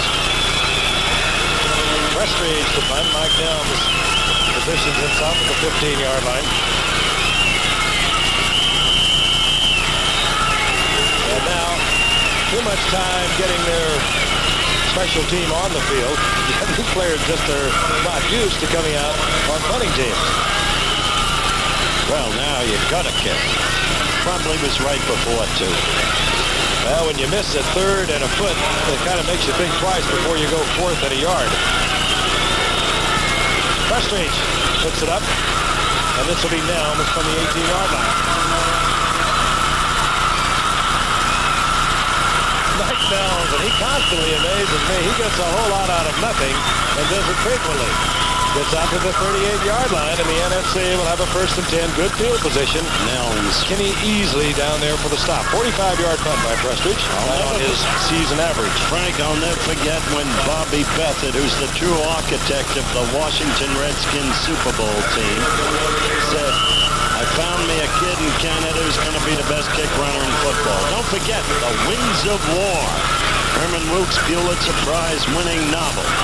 February 6th to 11th and 13th, 18 brilliant hours. Brilliant performance by Robert Mitchum, I might add. 1st and 10, fired complete. It's over the middle, and it goes to Paul Kaufman, the Green Bay tight end.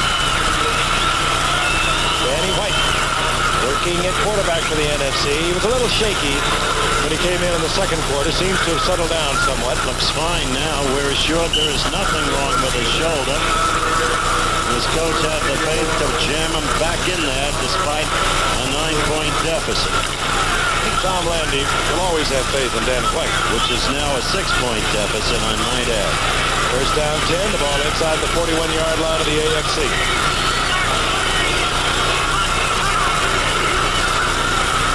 Set. Looking to the outside where the play was designed.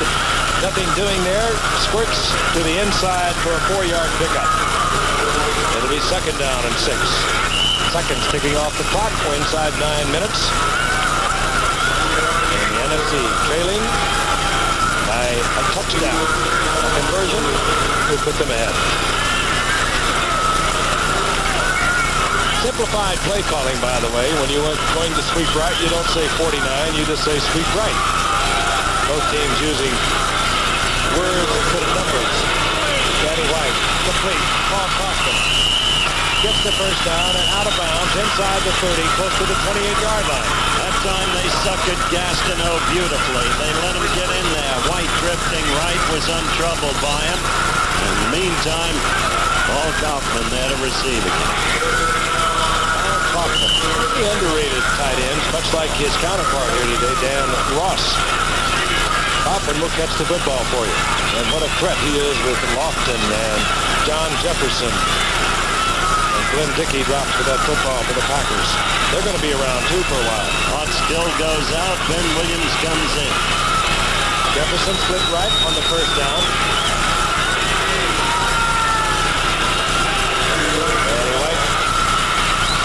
Time for the crowd almost picked off.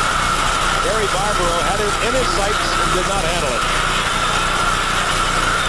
Danny White looks over, gets the play. Tom Landry standing by the way with John Mackovic, his assistant, who has taken the Kansas City Chiefs job recently. We mentioned earlier, Chuck Knox has gone to Seattle. Buffalo has hired Kay Stevenson, their offensive coordinator.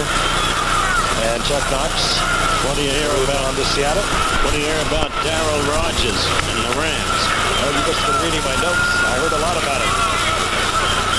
Dan Henning, of course, was taking the Atlanta job. So only Los Angeles is open. 2nd down and 10. 29-yard line. NFC trying to get it in. Dorsett looking for 1st down yardage. He does not get it. Held short at the 22. Gary Green. Robert Brazil, Gary Green, both defensively there for the AFC. Big 3rd down play now. 3rd and 3 coming up. Hello, Chris. Young Collinsworth, Florida. You talk about a man that can work the beach. Does he have fun? He didn't say hi, Mom. He said, hello, Howard. He should be with Bobby Beathard. Bobby's the original beach bum. John Jefferson right. Redskins, Charlie Brown to the left. 3rd down 3. Danny White will be sacked. Jerry Johnson, who annually leads the Chargers in sacks, got a big one for the AFC right there. Well, what's the flag for? And there is a flag down. And a couple of balloons floating around.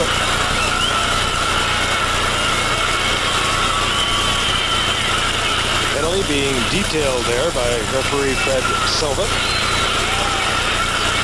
That position, it should be holding. That's it. Declined. Is it holding? Declined because of the sack by Gary Johnson. That will bring up 4th down. And Mark Mosley comes out. It will be a pretty healthy attempt. It should be about 50 yards. As Gary Johnson is put on a superb performance from his inside tackle position defensively. Notice we keep turning to defensive players. It will be a 50-yard attempt. Keep in mind, however, that Theismann is the holder.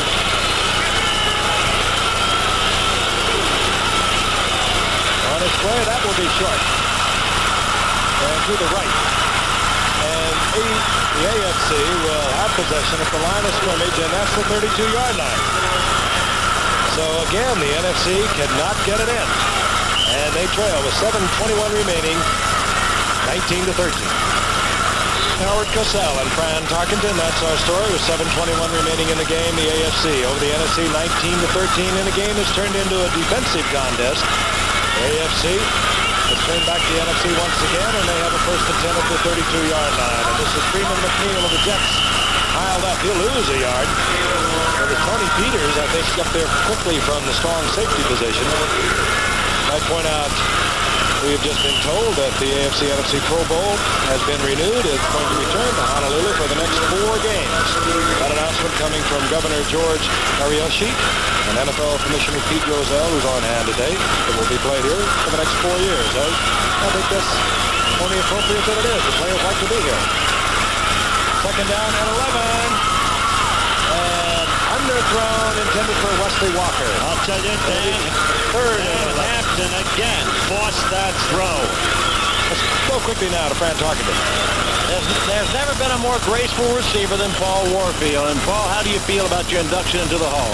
Well, Fran, I'm absolutely thrilled. This is a tremendous honor and certainly is the icing on the cake of a long career in the National Football League. Do you look at yourself as a Cleveland Brown or a Miami Dolphin?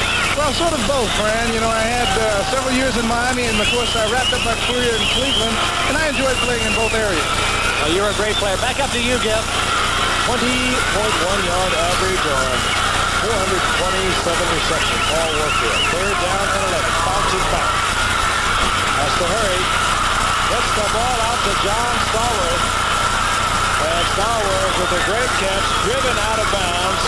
And in that case, you're in the arms of a defender, as he was in the arms of Everson Walls, who do not have to come down with both feet in bounds. John Stallworth, he's a great receiver. But he doesn't get all the acclaim that some of the other receivers got. He can do some beautiful things. 1st down and 10. The AFC now on the move. The NFC has to start thinking in terms of getting it back. From their 43-yard line, Freeman McNeil spots an opening. And look at those two. Freeman McNeil, 1st down at the 45-yard line of the NFC. And for a big man, I've never seen one quite as nifty. He goes 3 ways at once. This is funny. Just watch. He can cut at top speed. Really, 225 pounds is doing this. More to come. 3. Finally down for the 1st down.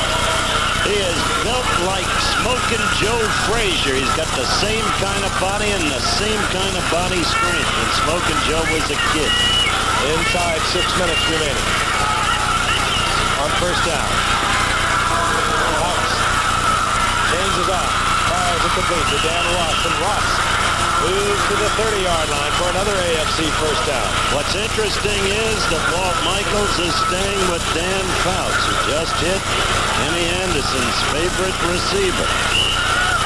Well, one of them, Dan Ross. I think I'll have to vote for Fouts as the player of the game, Frank. Offense, he has been superb. 1st down, 10. 30-yard line. More importantly, the seconds are ticking away. A touchdown and a conversion to pretty much lock it up. Freeman McNeil sprinting to the outside. Finn trying to stay in bounds. Very heady move. Very close to another first down.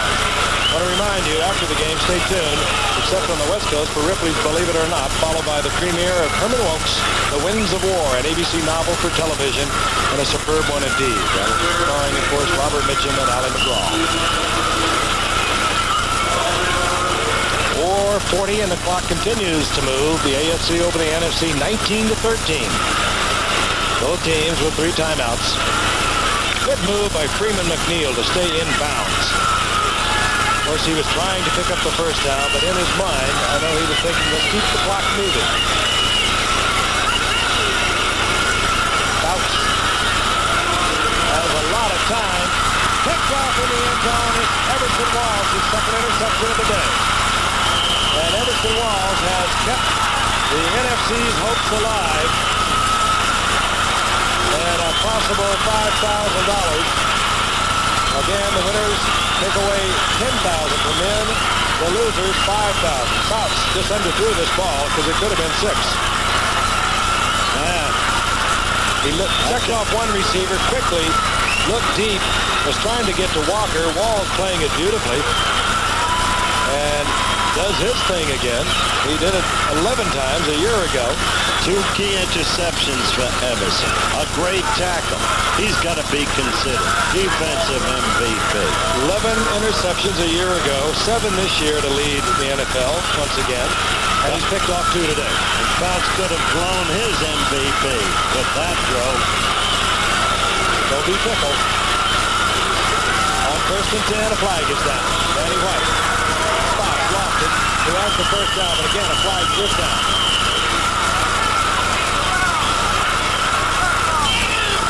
Lofton with a fine catch out over the 35-yard line, but I think they're going to bring it back. NFC has hurt themselves considerably here in the second half with the penalty. Well, it goes against the AFC, so it must have been before the ball was snapped. Whistle, and blown it did. Microphone still out on our referee, Fred Silva, but that penalty was before the snap of the ball, so they bring it back. Down remains the same. First down and 5.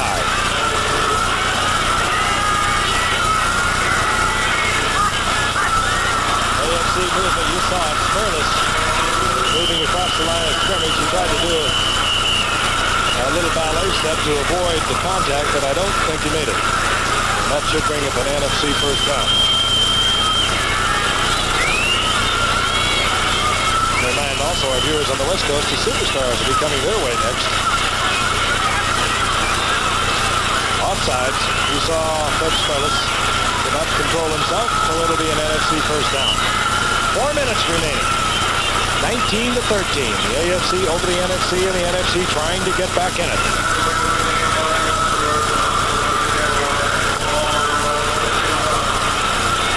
Out to the right goes John Jefferson. Out to the left, James Lofton. Pair of Green Bay receivers. This is Lofton. And Lofton spins the twist, works his way for about 8 yards, but also stops the clock, moving out of bounds in the arms of Gary Green with 3:54 remaining in the game. Green's had a lot of work today. Now they'll bring this back, a flag down. Getting just a little bit sloppy.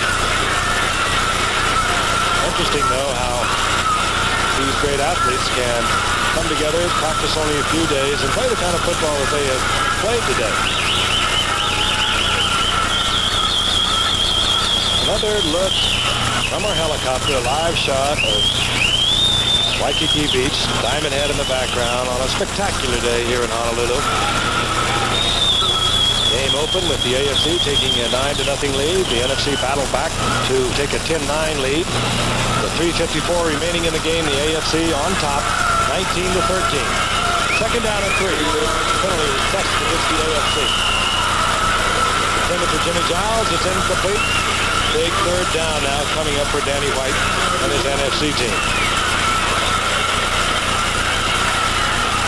Danny White, of course, knocked out of that NFC Championship game with a slight concussion. count himself quite a year.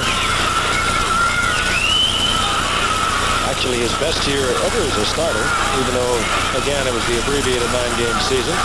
He averaged 63.2%, had 16 touchdowns on the year and 12 interceptions. Of course, Danny White replaced Roger Staubach in 1980. Third down 3. Danny White out of trouble. Back in it again. Ball is batted loose at the whistle and blown. Danny White was in the arms of the defender. Gastineau, again, pressuring there first. I must say this time I don't blame Mark. He has had an extraordinary game. He has put on pressure again and again and again on an uncountable number of plays. Watch him here. And watch him after he apparently has White, loses him. Watch him recover and come back for more. Watch this. Right up on his feet and right back. Misses again. Now he'll get him again. I'll tell you, he's indefatigable. And with that loss, any thoughts by the NFC of going on fourth down for a first are erased as Dave Jennings comes in to punt.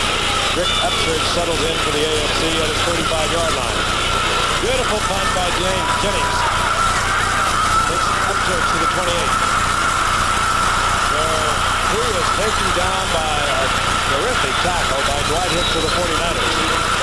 But the AFC has the football back. 3:17 remaining in the game. They have a 6-point lead. They have first and 10. The ball at their own 37-yard line. But again, the essential point. Defense dominating. Both sides of the field. Dan Fouts remains the quarterback for the AFC. His job, try and move this ball into position, working on the clock, but also to try and hang 3 points up there. A lot of time remaining, 3:17.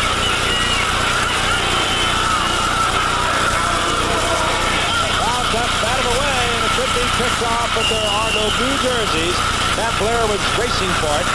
Ed Jones was pressuring Dan Fouts. I believe he was the one that batted it up in the air. I don't understand that call. I'm sorry, Frank. You've got 3:10 left. You've got a 6-point lead. You've got running backs like Freeman McNeil, Marcus Allen, Chuck Muncie if you want. I mean, I don't understand the call. Fouts trying to get 6 points quickly. Wesley Walker was sprinting down the sidelines, but Ed Jones put a big hand up there, and that could have been turned over very easily. Second down and 10.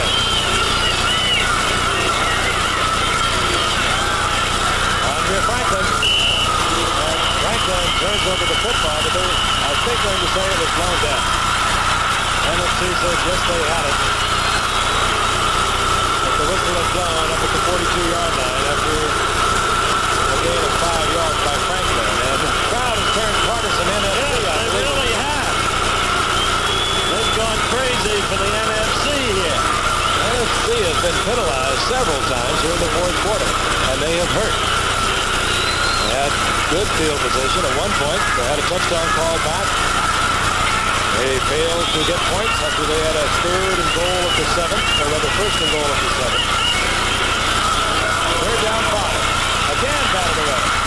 And this time it was Harrison of the Eagles that backs down a Dan Fouts pass. And Dan Hampton. No, it's Harrison. You're right. And now it will be fourth down for the AFC, and they'll have to produce Luke Kustridge with 2:22, plenty of time for the NFC. And the NFC with 3 timeouts and the 2-minute warning to work with. Here's Kustridge. And Nelms will drop for the NFC. Now this is I hate to put the monkey on somebody's back, but this is where Nelms really excels. When the pressure's on, he has time and time again over the past 3 years gotten that big return for the Redskins. Timeout now called by the AFC. Reasons is surprising. They would have faced a penalty, Frank, and they had too much time. Again, that personnel was wrong. Special teams always the major problem in the Pro Bowl.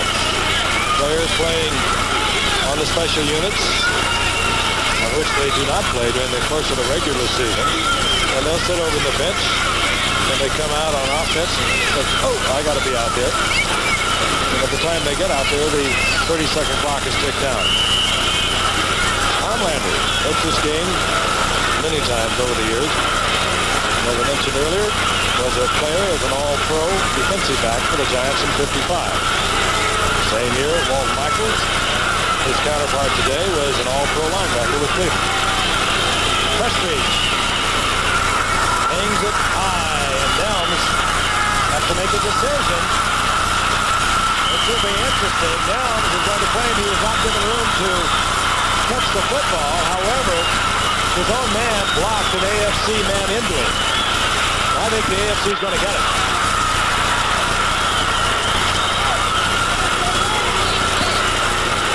Nelms did not want the fair catch. There is the block. And his own man that crowds him. This call I simply do not get. Now there is a hassle on the field at the moment. Here's the reverse angle. Obviously, Nelms did not believe in the fair catch. Haynes is right there with him. And the other Haynes from the Giants actually is the man who bumped Mike Nelms. In any event, the officials rule the NFC maintains possession of the 20-yard line. Well, I was kidding Art McNally, the head of officials at halftime, but I'm not kidding him anymore. 2:12 remaining in the game. About some of these calls.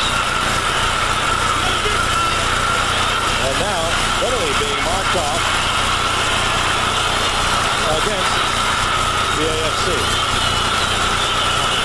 Well, if the crowd was rooting for the NFC, they're getting it their way. They're going to sort this out for us very shortly.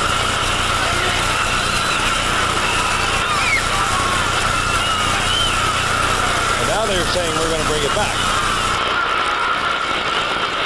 I would like to have the entire explanation for you, but again, the microphone is not working on Fred Silva, so we are not hearing his explanation.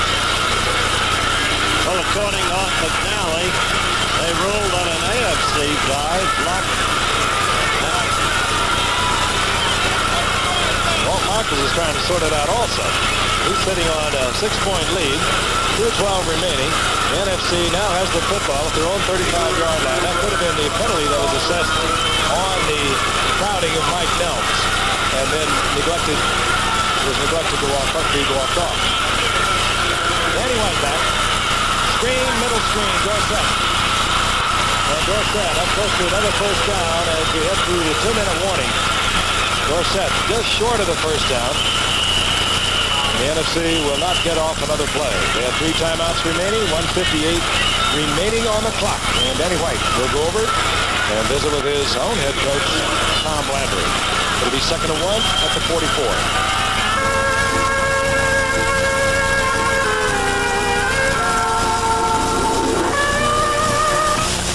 With 2 minutes remaining, they have added 2 seconds to the scoreboard clock.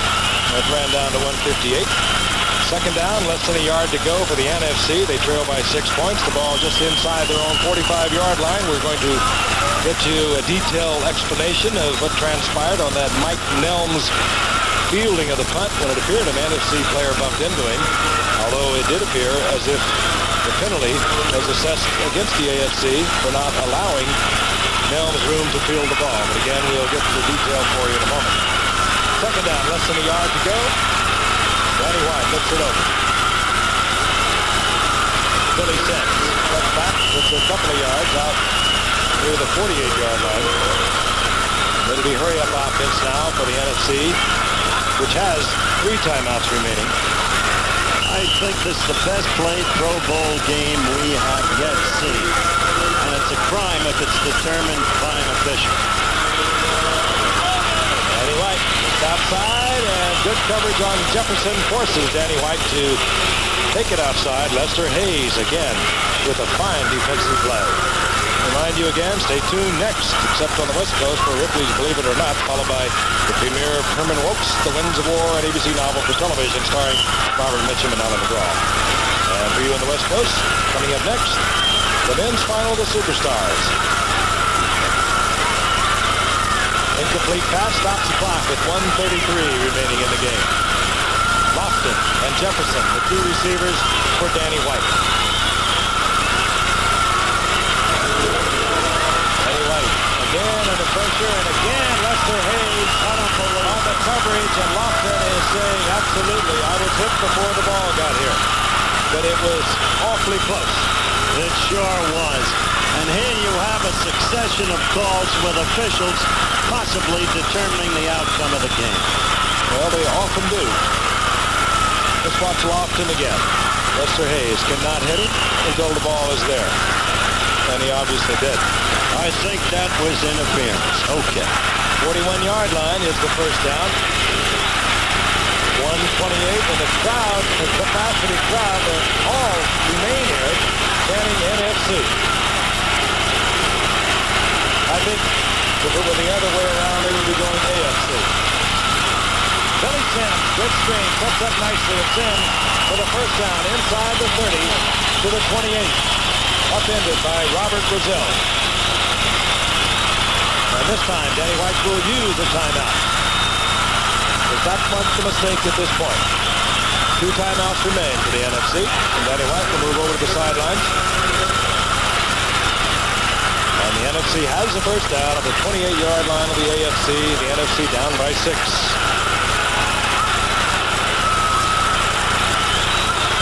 Big day for 5 new inductees in the Pro Football Hall of Fame. They're all on hand. You've heard from them throughout the afternoon. Paul Warfield, Cleveland, Miami great. Bobby Mitchell, Cleveland, Washington great. Sonny Jurgensen, Eagles and the Redskins. Bobby Bell came out as a great All-American lineman from the University of Minnesota. Went on to All-Pro credentials with Kansas City. Sid Gilman, great coach for many years. LA Chargers, San Diego Chargers, Houston. More recently, handling the offense for Philadelphia. They all go in to Pro Football's Hall of Fame July 30th in Canton, Ohio. Meanwhile, back at the ranch, 116 remains. Danny White remains the quarterback. The NFC with the first down and 10, 28-yard line of the AFC. Touchdown and a conversion. And each of the NFC players will earn $5,000 more than each of the AFC players. Well, I may change my ballot. Vote for the official. First down. Gastineau again. Providing the pressure and good coverage on Dorsett by Robert Brazil. It'll be second down and 10. Understandably, they're all tired down there now in that heat. But you're right. The green helmet was in there again. Walt Michaels smiling on the sidelines with a very slim 6-point lead. Players are changed. William Andrews comes out. Billy Sims comes in. Sims not only an excellent runner, but a fine receiver coming out of the backfield. Lofton goes right, Jefferson is left. The tight end is Jimmy Giles. And Dorsett and Sims with a setback. All the good receivers are there. Flag is down. Gastineau, I think, is held. Danny White tried the ball into Jimmy Giles, incomplete. Holding as the only way they can apparently stop Gastineau is the holding. That happened right in front of the official. Gastineau driving inside. Forcing Danny White out of the pocket, and he picks up a very important holding call. I want to pay tribute to all of these players. They've taken enough this year with that, in my opinion, unwarranted PBS documentary and all of the rest. They've been through the strike, and they have really put out today in a Pro Bowl game that is frequently regarded and frequently is a mere exhibition. But they have all played their hearts out today. Well, you saw second thoughts on there. First, we got an indication that the penalty would be declined, and then the penalty marked off. The decision on the part of the AFC, whether or not they wanted to get take the 10 yards, have the down remain, second down, or decline the penalty and bring up a third down and 10. They chose to take the penalty, so it's second down now and 20. 1:02 remains in the game. AFC leads by 6. The NFC has 2 timeouts. Danny White going for the end zone. And off the fingertips of Lofton. The pass pretty much on target, and another flag is down. Gastineau, I think, held again. That was a great effort on both ends, though. White and Lofton. Look at the stride now.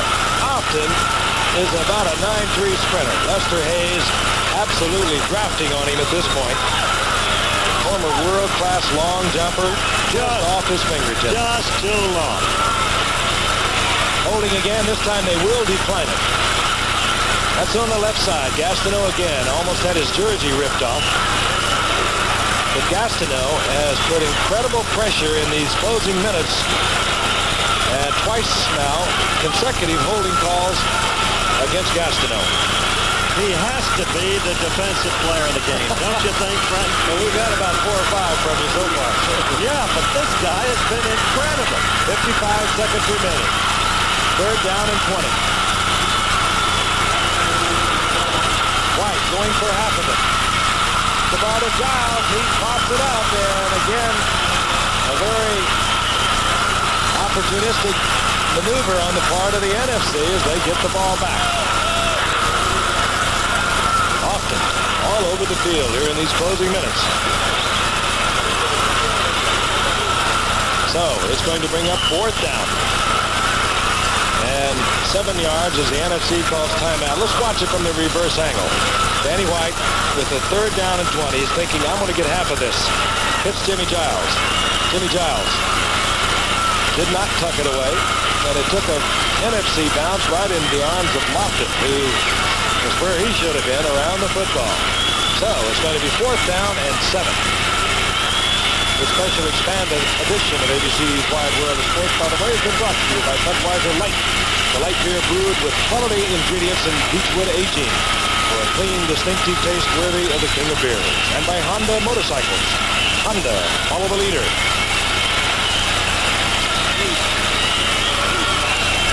Well, the strategy now being discussed on both sides of the field. Defensively, of course, with Walt Michaels and his staff. Offensively, Danny White conferring with Tom Landry and Joe Theismann there on the sidelines.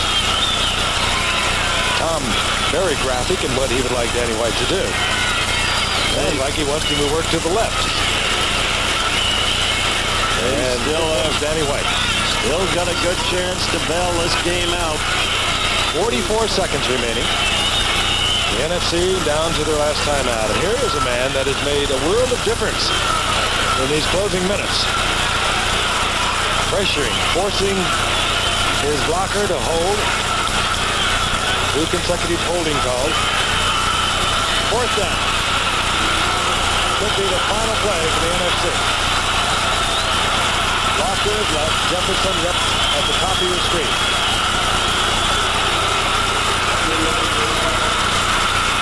Danny White. John Jefferson with an absolutely great catch. A diving catch that is parallel to the ground, and somehow he got it. First down. And he stops the clock. Out of bounds at the 11-yard line. 35 seconds remain. You've seen him do it so many times in the uniform of the Chargers. He's got the Green Bay helmet on now, and watch this catch. Parallel to the ground. And avoids the trap. Spins out of bounds, stopping the clock. He did it all in one play. First down, 11-yard line of the AFC. Lofton right, Jefferson left. 1 timeout remaining for the NFC. Right, Jefferson, touchdown. The stadium is rocking. And $5,000 extra go to the NFC. Providing the conversion was not blocked. Then we would go to overtime.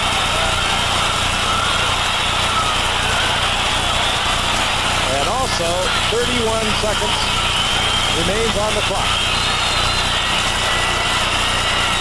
Do they love their football here in Honolulu?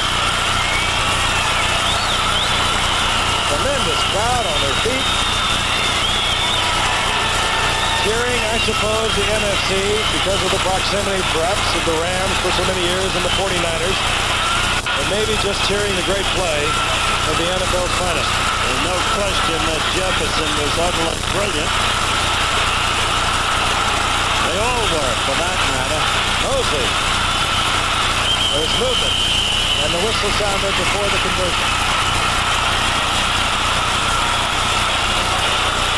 Barry Johnson, I think, as the AFC lineman who moved across first. As far as he's concerned, this game's not over.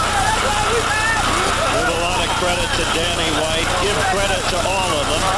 But there'll be a lot of talk about that call saying the AFC blocked a player into Nellens. And we will set it up again as the drama drags out.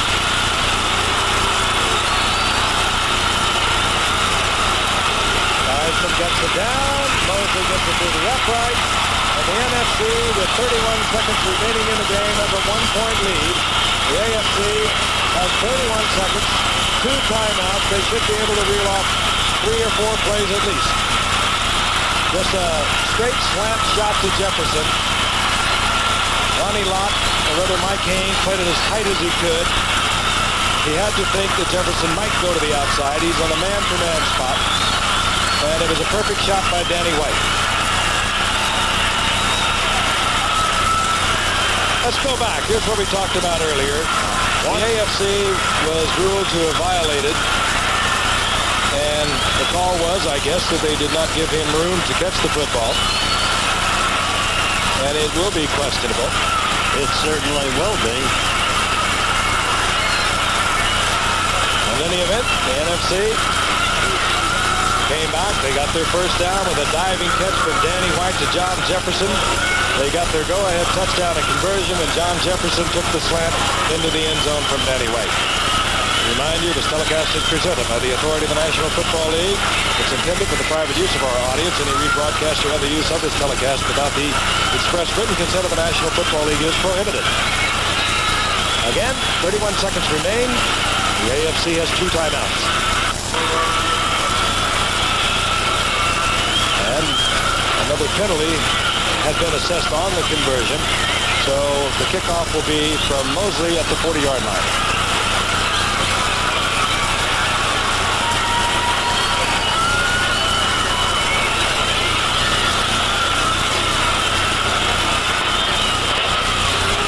Even as I talk to you folks, I'm getting a report from my producer, Bob Goodrich. And he has just gotten a call from Art McNally, the very able and conscientious head of officials in the NFL. And I'm repeating what Bob Goodrich has just told me, if that is accurate, Mr. McNally himself is puzzled by the call on the Nellens play you just saw. Mosley whacks it. Upchurch from the end zone. Upchurch out to the 26-yard line. And here comes Dan Fouts. Let's take a look at it once again. Once again, the controversial call against the AFC. Mike Nelms not calling for the fair catch. And the foul ruled against the AFC.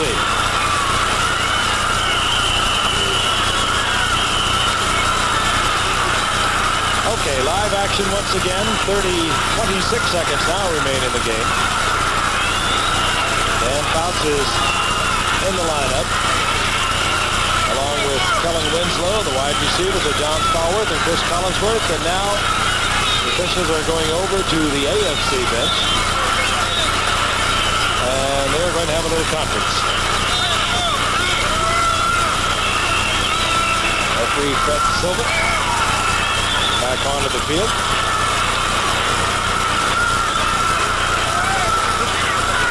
Final game of of the season. A season, as Howard documented a moment ago, has been one of the strange ones indeed. And again, it began in July and it winds up in Hawaii in February.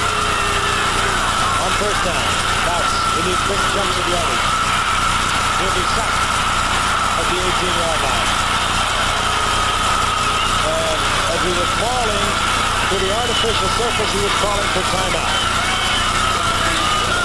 Well, Randy White was there first.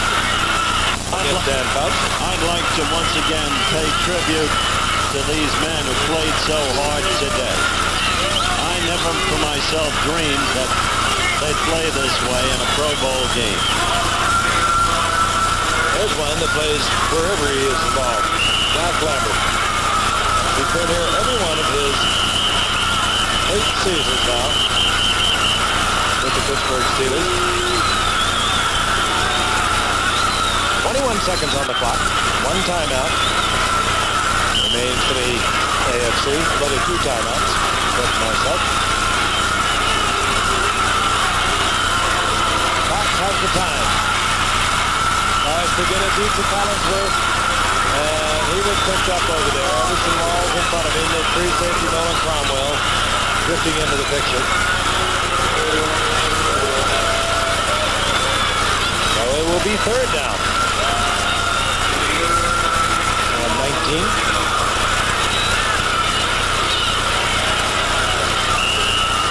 NFC looking to extend this series of Pro Bowls, the AFC-NFC confrontations, to 8 victories to 5 over the AFC.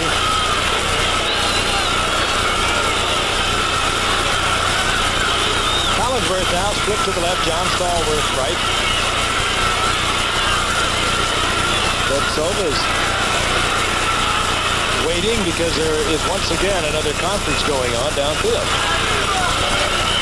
The officials are quite warm. It's going to be warmer after the game, I think. I'd like to thank our staff and research man, Peter Russo, our graphics man, Steve Hurd, our spotter, Steve Kazika. They've had to slave over here all week long before coming to the office today. Again, a reminder for those of you, except those of you on the West Coast, stay tuned for Ripley's Believe It or Not, followed by the premiere of Herman Wouk's The Winds of War, an ABC novel for television starring Robert Mitchum and Ali MacGraw. I know you've all heard about it, but please don't miss it for yourself. And again, for those of you on the West Coast, immediately after the game, the men's superstars.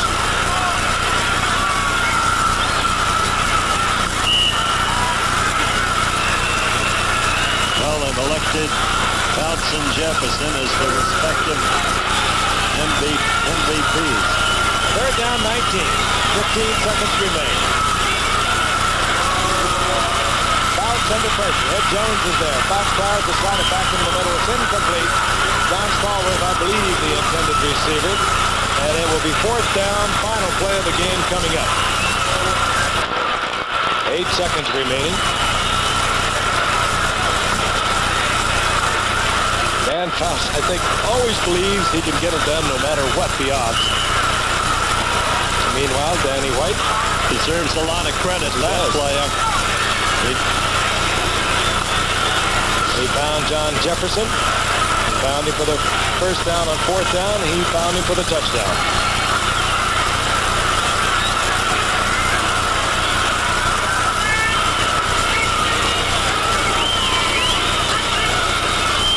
Fourth down, 19.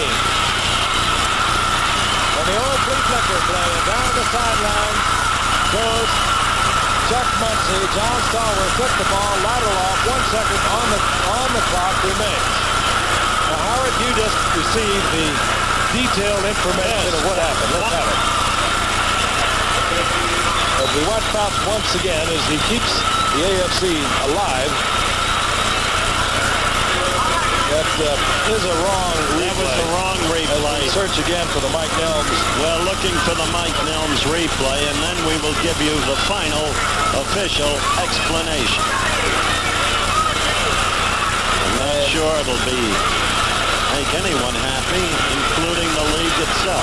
Barring a defensive foul, this will be the final play. Look for the defensive offensive foul of Dan Fouts. That will be it. As the NFC comes from behind to win 20-19. 5 times in the last 6 years they've won. Now, we'll look once again. All right, this was the play that kept the AFC alive. That was Stallworth to Muncie. Muncie stopping with 1 second remaining, and then time ran out. Now let's go back to the Nelms controversy. Now watch. It was ruled, as you see, Nelms, that he never touched the ball, correct? That's what they ruled. They ruled that Nelms never touched the ball. And he did not touch the ball. And that the recovery, therefore, was illegal. By the AFC. It hit the NFC man. That would be where the ball should be played, right there. Though not the controversy we thought. And the officials may be lacking interpretation, but nevertheless the call being a correct one. And the final, NFC over the AFC, 20-19. I want to make sure all of you know that Ripley's Believe It or Not is going to be joined in progress as soon as we leave the air, and Winds of War will be seen in its entirety. All right, John, congratulations to you. You were brilliant. He earned it in the final 2 minutes. Once again, the final score, 2019, the NFC over the AFC. Be sure to be with us tonight as ABC presents a special edition of Ripley's Believe It or Not. We'll be joining that in progress. And coming up next in the Eastern and Central time zones and at 7 on the West Coast,